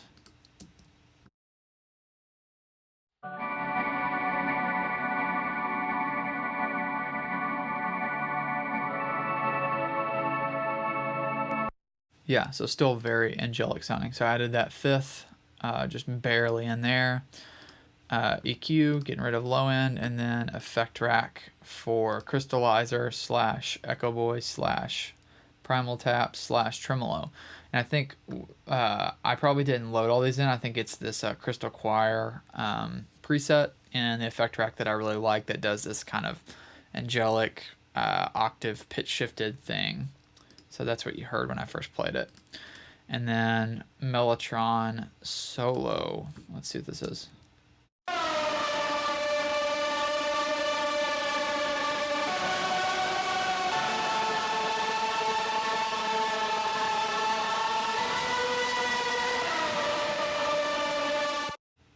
When I hear something like that soloed, I'm like, how in the world did I even fit that into this mix? I mean, there's not as much going on in the outro, but still, like, that takes up so much room.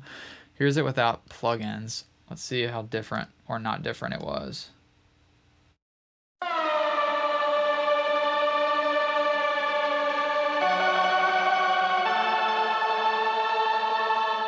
Quite a bit different. Yeah, I was making some bold moves on this. I'm surprised I did that many, to be honest. I feel like I'd maybe be even more safe now. I don't know. Okay, EQ to get rid of some low and high end. This is where all that fuzz is coming from. The Logic pedal board, the happy face fuzz, and then micro shift to give it a little width. So here's that again.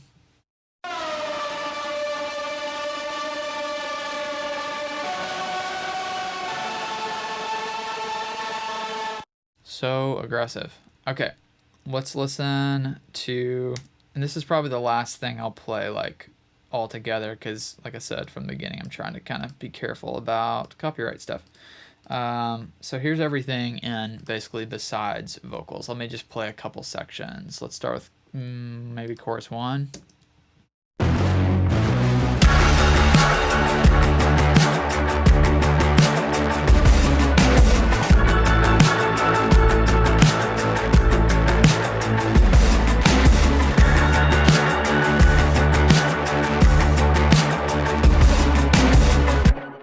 Let's go on to verse 2.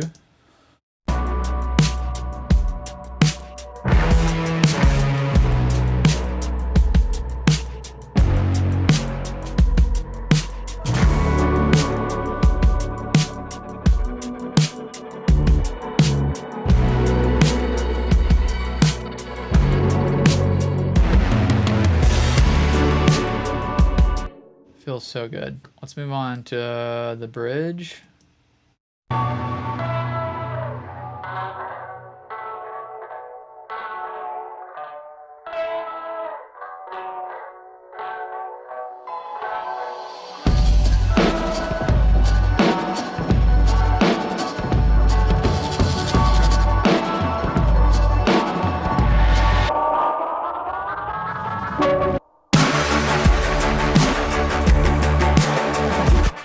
That little break, I forgot to mention, that little break there that happens into the third chorus, we actually created that in the mixing phase, like kind of deep in the mixing phase. Like I think we were already on like mix 3 maybe, and that was like one of the last decisions made, is to go the zoop bow. Like I think I just cut everything or automated it so like it ramped up and then dropped and then hit, and has so much impact. I feel like anytime I've shown somebody this song, that moment like is unavoidably noticed. It's just a very bold move, and that was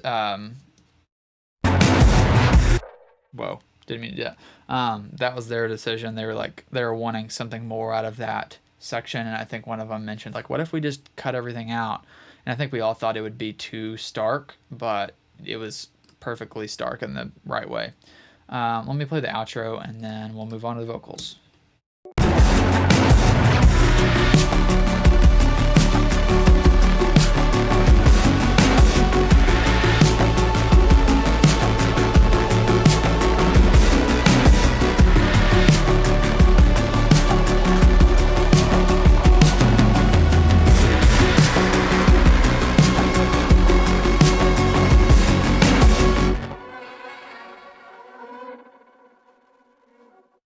So yeah, that's everything but vocals. There's a lot of vocal tracks in this song. So they start, the kind of dark blue ones up here are the main lead vocals. Then all of the blue ones here are what I called like lead vocal supplements. So they're not really true BGVs like harmonies or anything. They're just extra textures and layers of pitch shifting and stuff for the lead.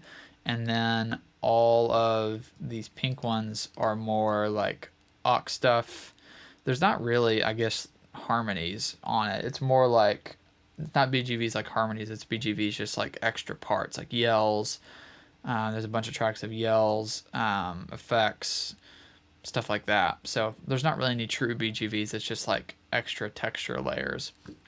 So let's start with the lead vocal maybe. And actually, because I've got these frozen because I was needing something to keep my computer from doing the overload thing. It wasn't doing it super often, but often enough. I needed to freeze some stuff. Let's do lead vocals last so that I can unfreeze those and show you. Okay, so with the lead vocal supplement, the bus is just like a Pultec EQ. I'm using the G-Bus compressor from DMG as like a bus compressor, and then a de-esser.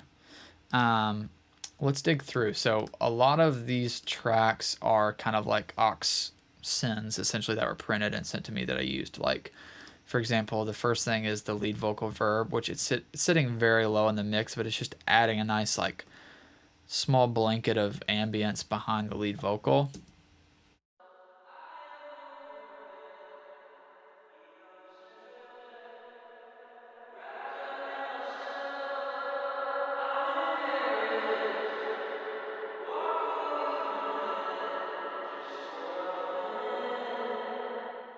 So yeah, it just kind of goes to the song and just I love that kind of thing because it just sits below and like the vocal sounds pretty dry in sections, but it's actually got that below it the whole time.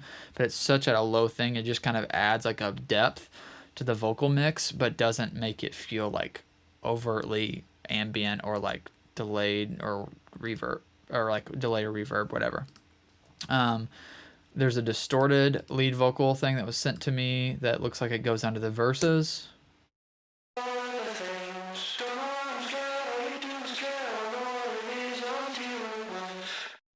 So that's pretty cool. Just did some basic EQ on it. I have verse high octave. Yeah, I just added some room to it.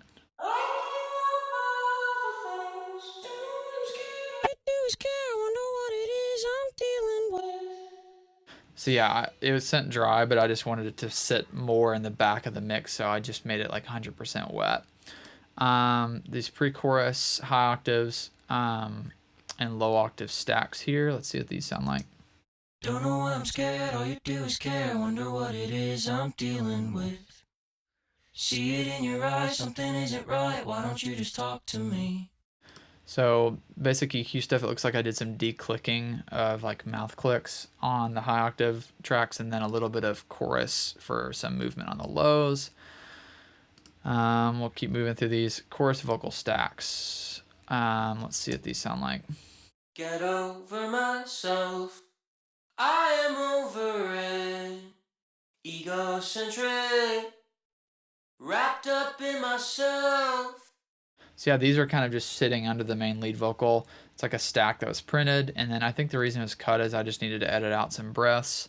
But it's basic EQ, de-essing, and then super massive for that kind of live room thing. Chorus low duplicate. It looks like I made it a low duplicate, so I used a little altar boy to pitch it down. Let's see. Get over myself. Get over myself. Okay, so it was already actually pitched down, sent to me. I think I just did extra pitch shifting with a little altar boy. So that's just kind of doing the monster sounding thing, as I call it, like under the lead vocal. And then high octave wet. So this is probably a pitch shifted high octave and then probably 100%, well, not 100% wet. Let's see if it was sent to me 100% wet.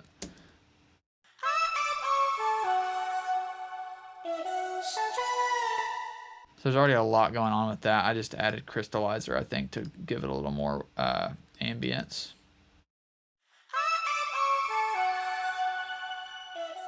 Yeah, I was using the crystallizer for a little bit of that top end sheen effect that it does. Distort stabs. Let's see what these are. Get over myself. I am over it. It's just kind of another saturated texture, which that's one thing that I took from just having this session and mixing it is like all the different textures that are all just like it's a lot, but they all just add up to one thing. It's not like they're trying to be, it's not supposed to sound like 20 different vocal parts. It's really just like one thing, and all these are just kind of like, I picture all these supplemental, is what I'm calling vocals, are just like holding up the lead vocal where nobody would see all these tracks like pushing it up, but they're just holding it up to where if they are muted, like the lead vocal would feel, not that it feels weak as in their performance feels weak, but because you're hearing all these different textures like boosting it up, if you took them out, it would feel weak just in comparison. So it's very cool how they used all these different textures, and then I just kind of, put them balanced them essentially. There's not a lot of heavy processing going on.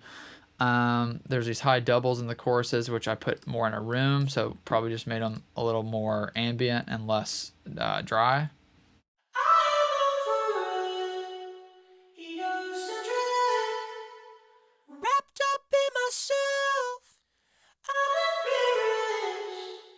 Yeah, so that's a room sound, but it's a more ambient room sound. It doesn't really sound like a true room, or maybe kind of like a chamber kind of situation. Low pitch shift in this room. I think maybe this is something I create. Let's see.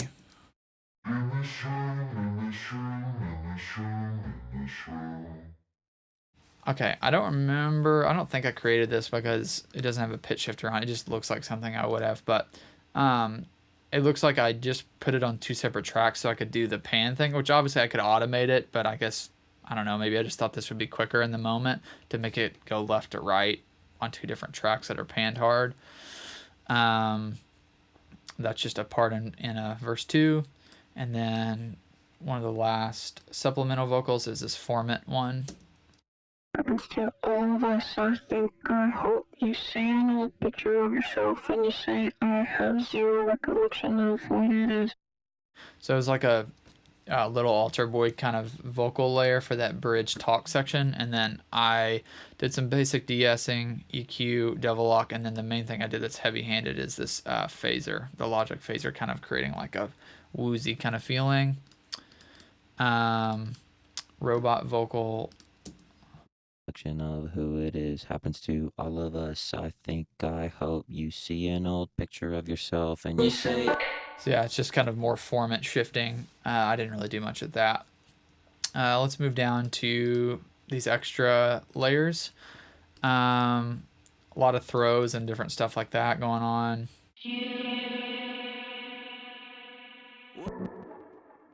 There's like the yell here in the pre-chorus.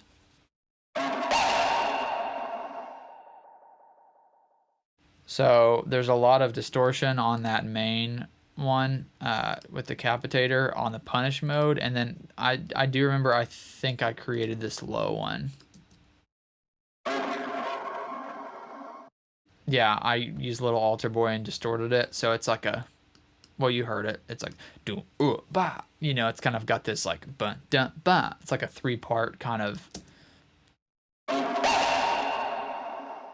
sorry, like a 2-part thing. Just creating some impact on that part. This vocal pad track's very cool. And then I used Little Altar Boy on it to pitch it down.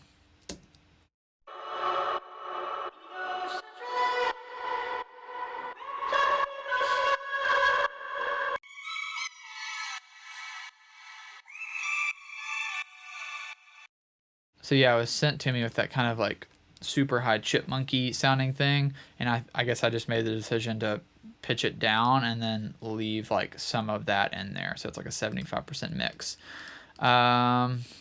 Some delays, and then often sometimes something I'll do with like a vocal like throw is after it throws, like pan it or do an automated panning thing so you kind of feel it moving around.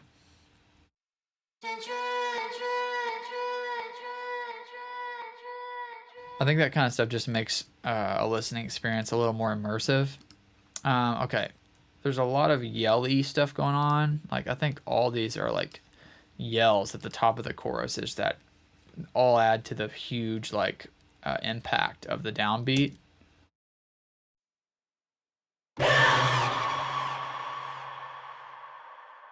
Sorry for the lack of warning. I didn't remember how loud that was going to be. I'm doing something different on all of them because there's a bunch. These are all different. So it's like the main one, there's delay. This one, there's a room. This one, there's micro shift and devil lock. This one, there's tremolo. This one, there's, let's see, spring. And there's nothing. I don't know why that one. So basically, I think what I did was I knew all these sounded different, but I wanted to like, I was like, I might as well take advantage of having all these different things and just put a different effect on all of them and just see, kind of blend them to taste. So that's that. Here's another like vocal impact thing. So it's doubling what the bass is doing going into the choruses. And then here's what was sent to me. Get over my... So more regular sounding. I did EQ. I did Little Altar Boy, pitch shifting it down. I did Vintage Verb from Valhalla, and I did Fuzz on Logic Pedal Board to create that. Or not to create it, but to process it. This is like an echoey, or I think it goes behind the in this room, in this room, in this room thing in the verse 2. And I put it in a room, it looks like. In this room, in this room, in this room, in this room. Just to create some movement. Then there's this. I know we're very deep in the woods at this point. We're getting through it. 100% mix on that, and then fuzz after it. That's kind of what I was talking about earlier about like distorting or saturating something after the ambient effect kind of makes it like jump out in a different way.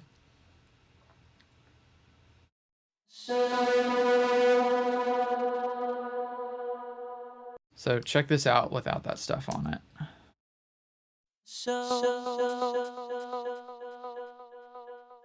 So it already had like a cool delay on it. So I will admit this kind of takes over that effect a bit, but you feel the movement of that delay like it would feel different without that delay on it.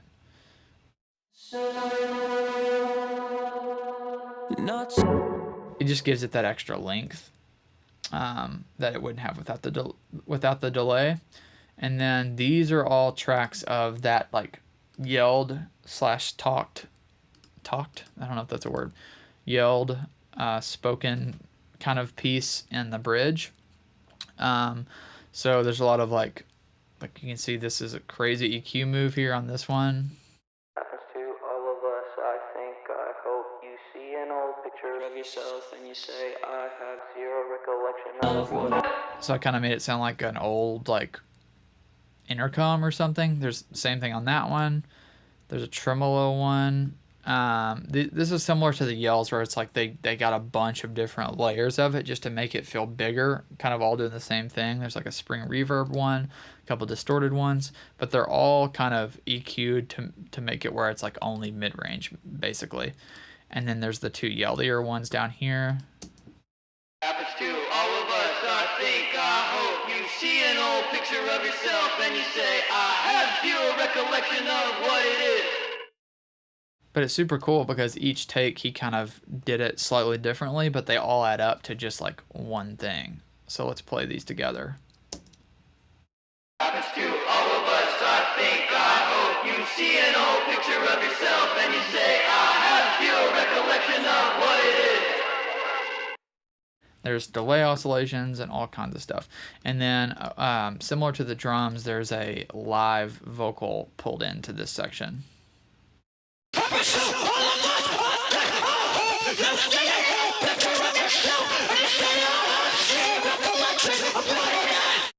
That track is so sick. Like, I don't know what effect was printed on it, that like delayed thing, but it sounds so freaking cool. And that's the one you kind of hear, I think, a little bit more than all these other ones, although they're kind of all at a similar level. But that one just has so much like energy and punch, and then it comes back in here in the outro.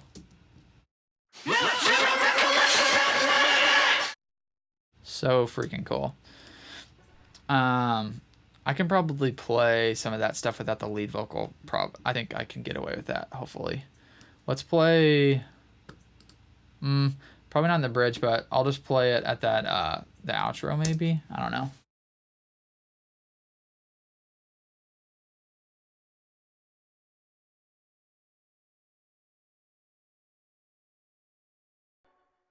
That's kind of the vibe of those. So that's all the like supplemental stuff to the lead vocal and all the like yells and effects in this section down here. So the last thing is the lead vocal. So I will unfreeze these so I can show you what I did. Obviously, most important part of the whole thing and pretty much any song is the lead vocal. So for the main vocal, there's a lot of stuff going on here just to sculpt the lead vocal sound. It's quite heavy-handed, but I'm really happy with how it turned out. So the main bus is Pultec for EQ, boosting at 100 and at 10K. Then we've got the mag, whatever, doing a similar thing, just even more air up top, more EQ. Then we've got the third EQ, which is doing a mid-range thing as normal for this plugin. So three EQs in a row, And then I'm using the G bus on the DMG for like a bus compressor duty. And then true iron for some kind of just light saturation to kind of glue everything together. Make it sound like it's going through Transformers kind of vibe. And then usually I'll use like a light DS setting on the vocal bus if I feel like I need it. And then I probably had a parallel compression bus. Yeah. Which is pretty simple. It's just a 1176 blue stripe on the 20-to-1. You can see the attack and release settings here, and de-esser after it to kind of catch some of those S's. Let's see if I can just play maybe the lead vocal. Let's start maybe in the chorus. Or, yeah. And then I'll show you the parallel compression bus as well. I am over it, egocentric, wrapped up in myself, I'm embarrassed. Really great sounding vocal. I love Jackson's voice. It's just so unique but so easy to listen to. He has a very like personable, or to me, I think it hits me as a very like personable voice, but yet very like polished at the same time. Here's the same section, but just the parallel compression bus soloed. I am over it, egocentric, wrapped up in myself, I'm embarrassed. Walk away from it just for. So, as you can tell, I'm getting most of the the level from the main vocal bus, and then the parallel compression is just kind of like helping keep it forward in the mix and that kind of thing. Okay, so let's dig into the channel inserts here. So on the main lead vocal, quite a few plugins. We've got SSL channel doing filtering, doing very little EQ, just rolling off the bottom end, and then a little bit of compression. So that's kind of the start.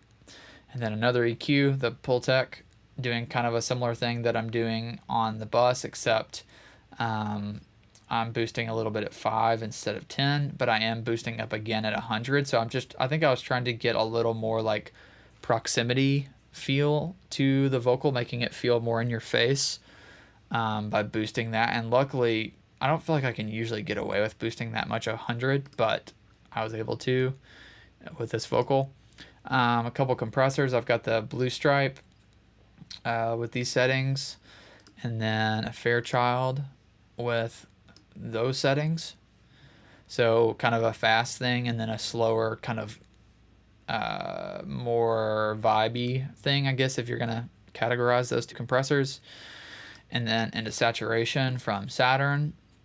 I've got it on the clean tube mode, so I'm just getting a little coloration from that. And then de-esser from FabFilter.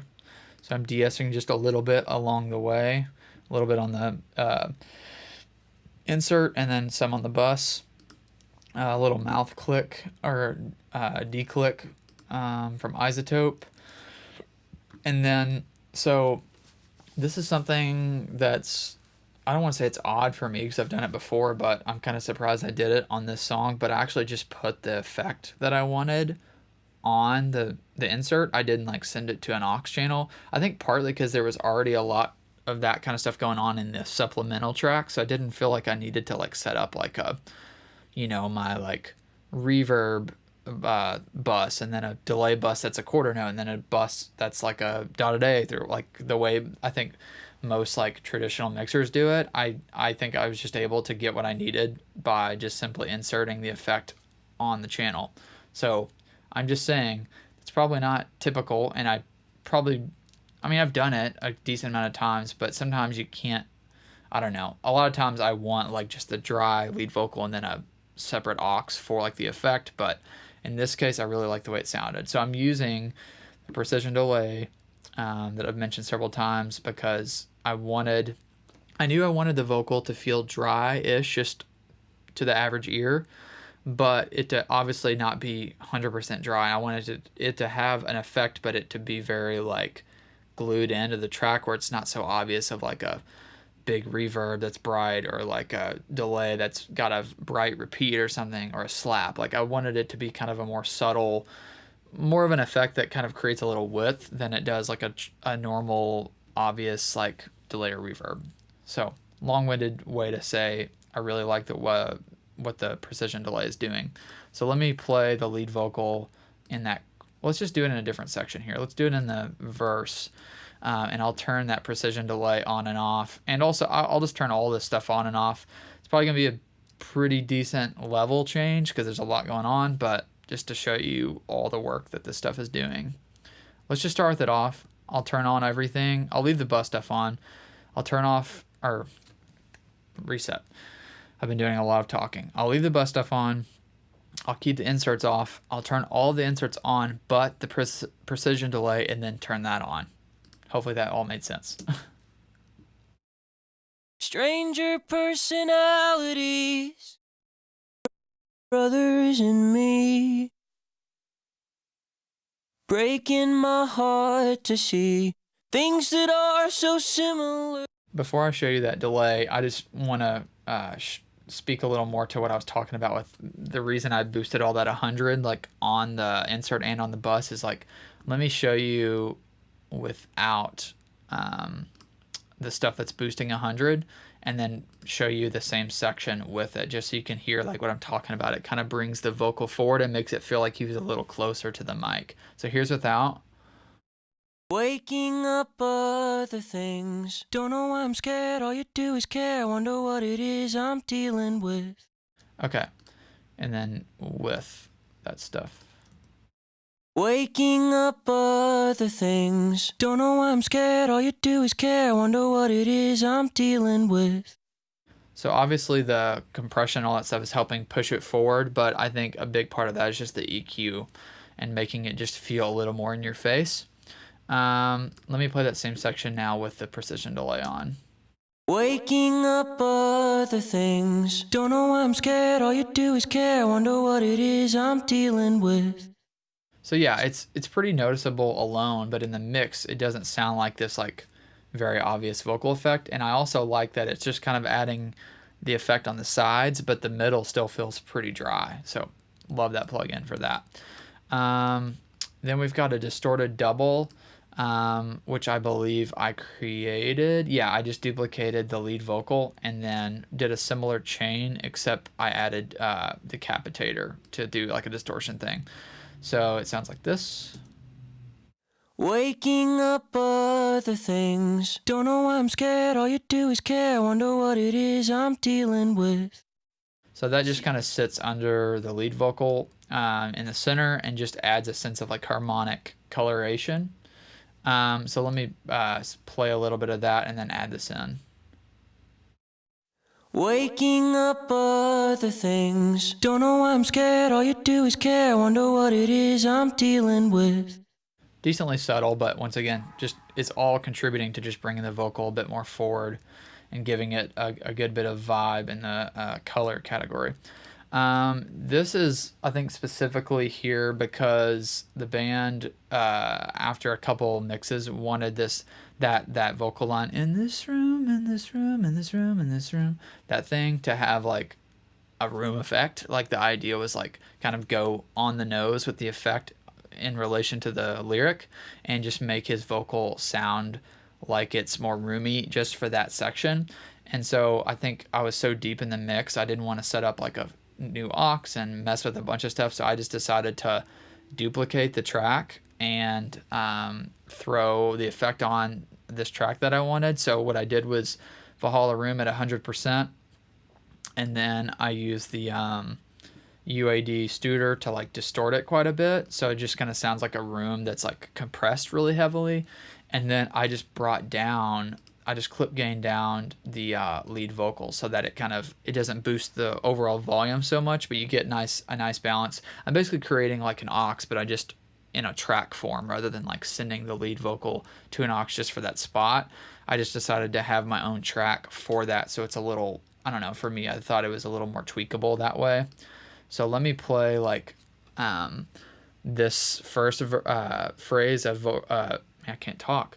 Let me play the first phrase of verse 2, and then you'll hear that come in just so you can hear the way the vocal kind of like it's really close, and then when it does the in this room thing, it feels more wide and like roomy. Not the same mentality. In this room, in this room, in this room, in this room. Things that are so different. So I think we pulled that off pretty well. Just kind of, I love that, like when a song says something, like it has a lyric that kind of has that like fits like a specific audio effect, and you can just like play into that, and it just creates a cool moment. So that was the band's idea, and that's just the way that I decided to like pull off the trick essentially. And then the only other lead vocal tracks are the talk ones that I'm calling them for the bridge, which is the more like thing that happens in the bridge. So for these, it's basically this a very similar chain. It's slightly different. I have Pro Q instead of the SSL. I only have one compressor. I just have the 76 instead of the Fairchild, but I'm adding Decapitator and the Valhalla Room, and it looks like I delayed it a little bit. Yeah, 473 samples. So this is probably similar to the drum thing where it's like I thought the vocal needed to sit back, like timing wise, a little bit more. Once again, probably to play into that kind of like hip hop feel and not it to feel as like it's pushing forward against everything.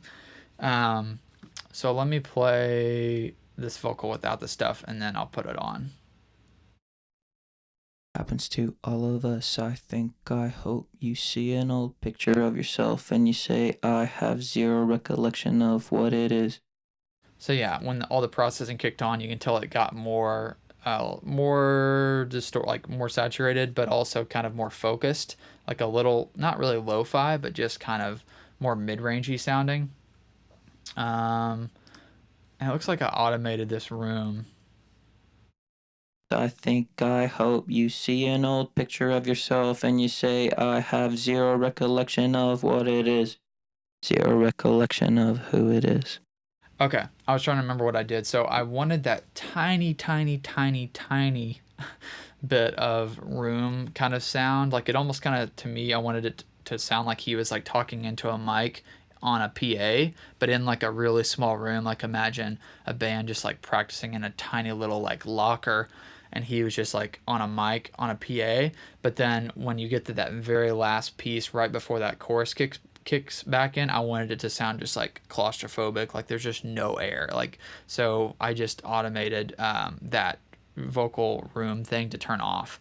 So listen, it's very subtle. You don't really notice the room, like the ambience that it's adding, until it's gone, and that in this last phrase here. So that'll help kind of show what it's doing, because it's pretty subtle until you lose it. Say, I have zero recollection of what it is. Zero recollection of who it is. And I love how like that phrase just feels so in your face, like I said, a very claustrophobic sound right before the band kicks back in. And then it looks like I just duplicated that track and did a little altar boy thing where I just pitched it down an octave and added a bunch of distortion.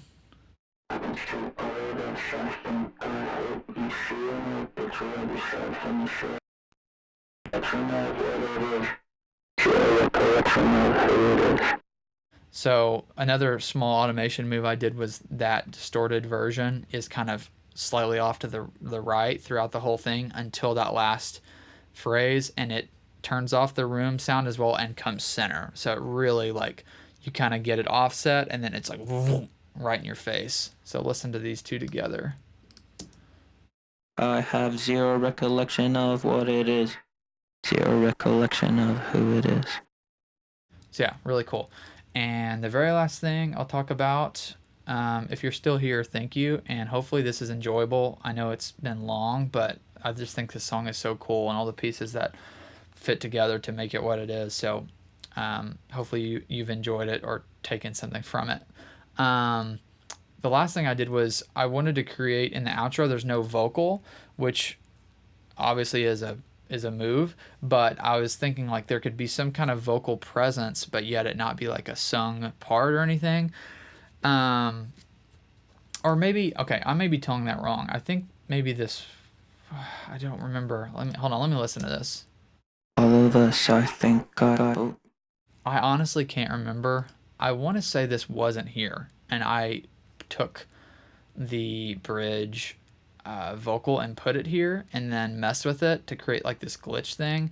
I could be wrong. So if the guys or Jeremy hears this, forgive me if I'm wrong and that this was already here. I do know I messed with it to give it like this glitchy thing, but I don't remember if it was here or not. I want to say I added it because I think I was thinking that the outro could have like a vocal thing that's not, you know, a true like part, but more so just a texture to go along with the instruments. So, but what I did was I took that talk phrase, whether it was there or not already, and I took pieces of it and I like chopped it and like duplicated it, so it kind of sounds like it was like glitching. Like it's like if you hit play on like a tape player or something and it glitched.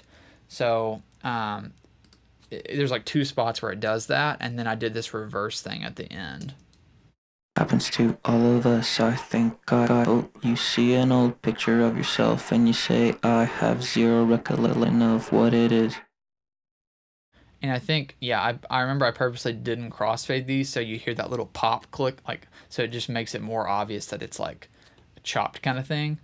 And then you hear like, it's almost like a transition piece, this little like, or it sounds like a monster or something, but it's like this vocal that I reversed and then put here, and it kind of acts as like a transition into the back half of the outro.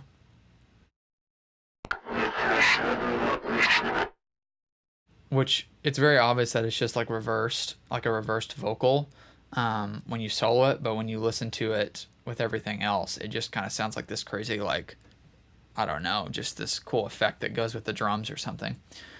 So I think that covers it. I would love to play the whole thing in full, but you've already get to hear it at the beginning.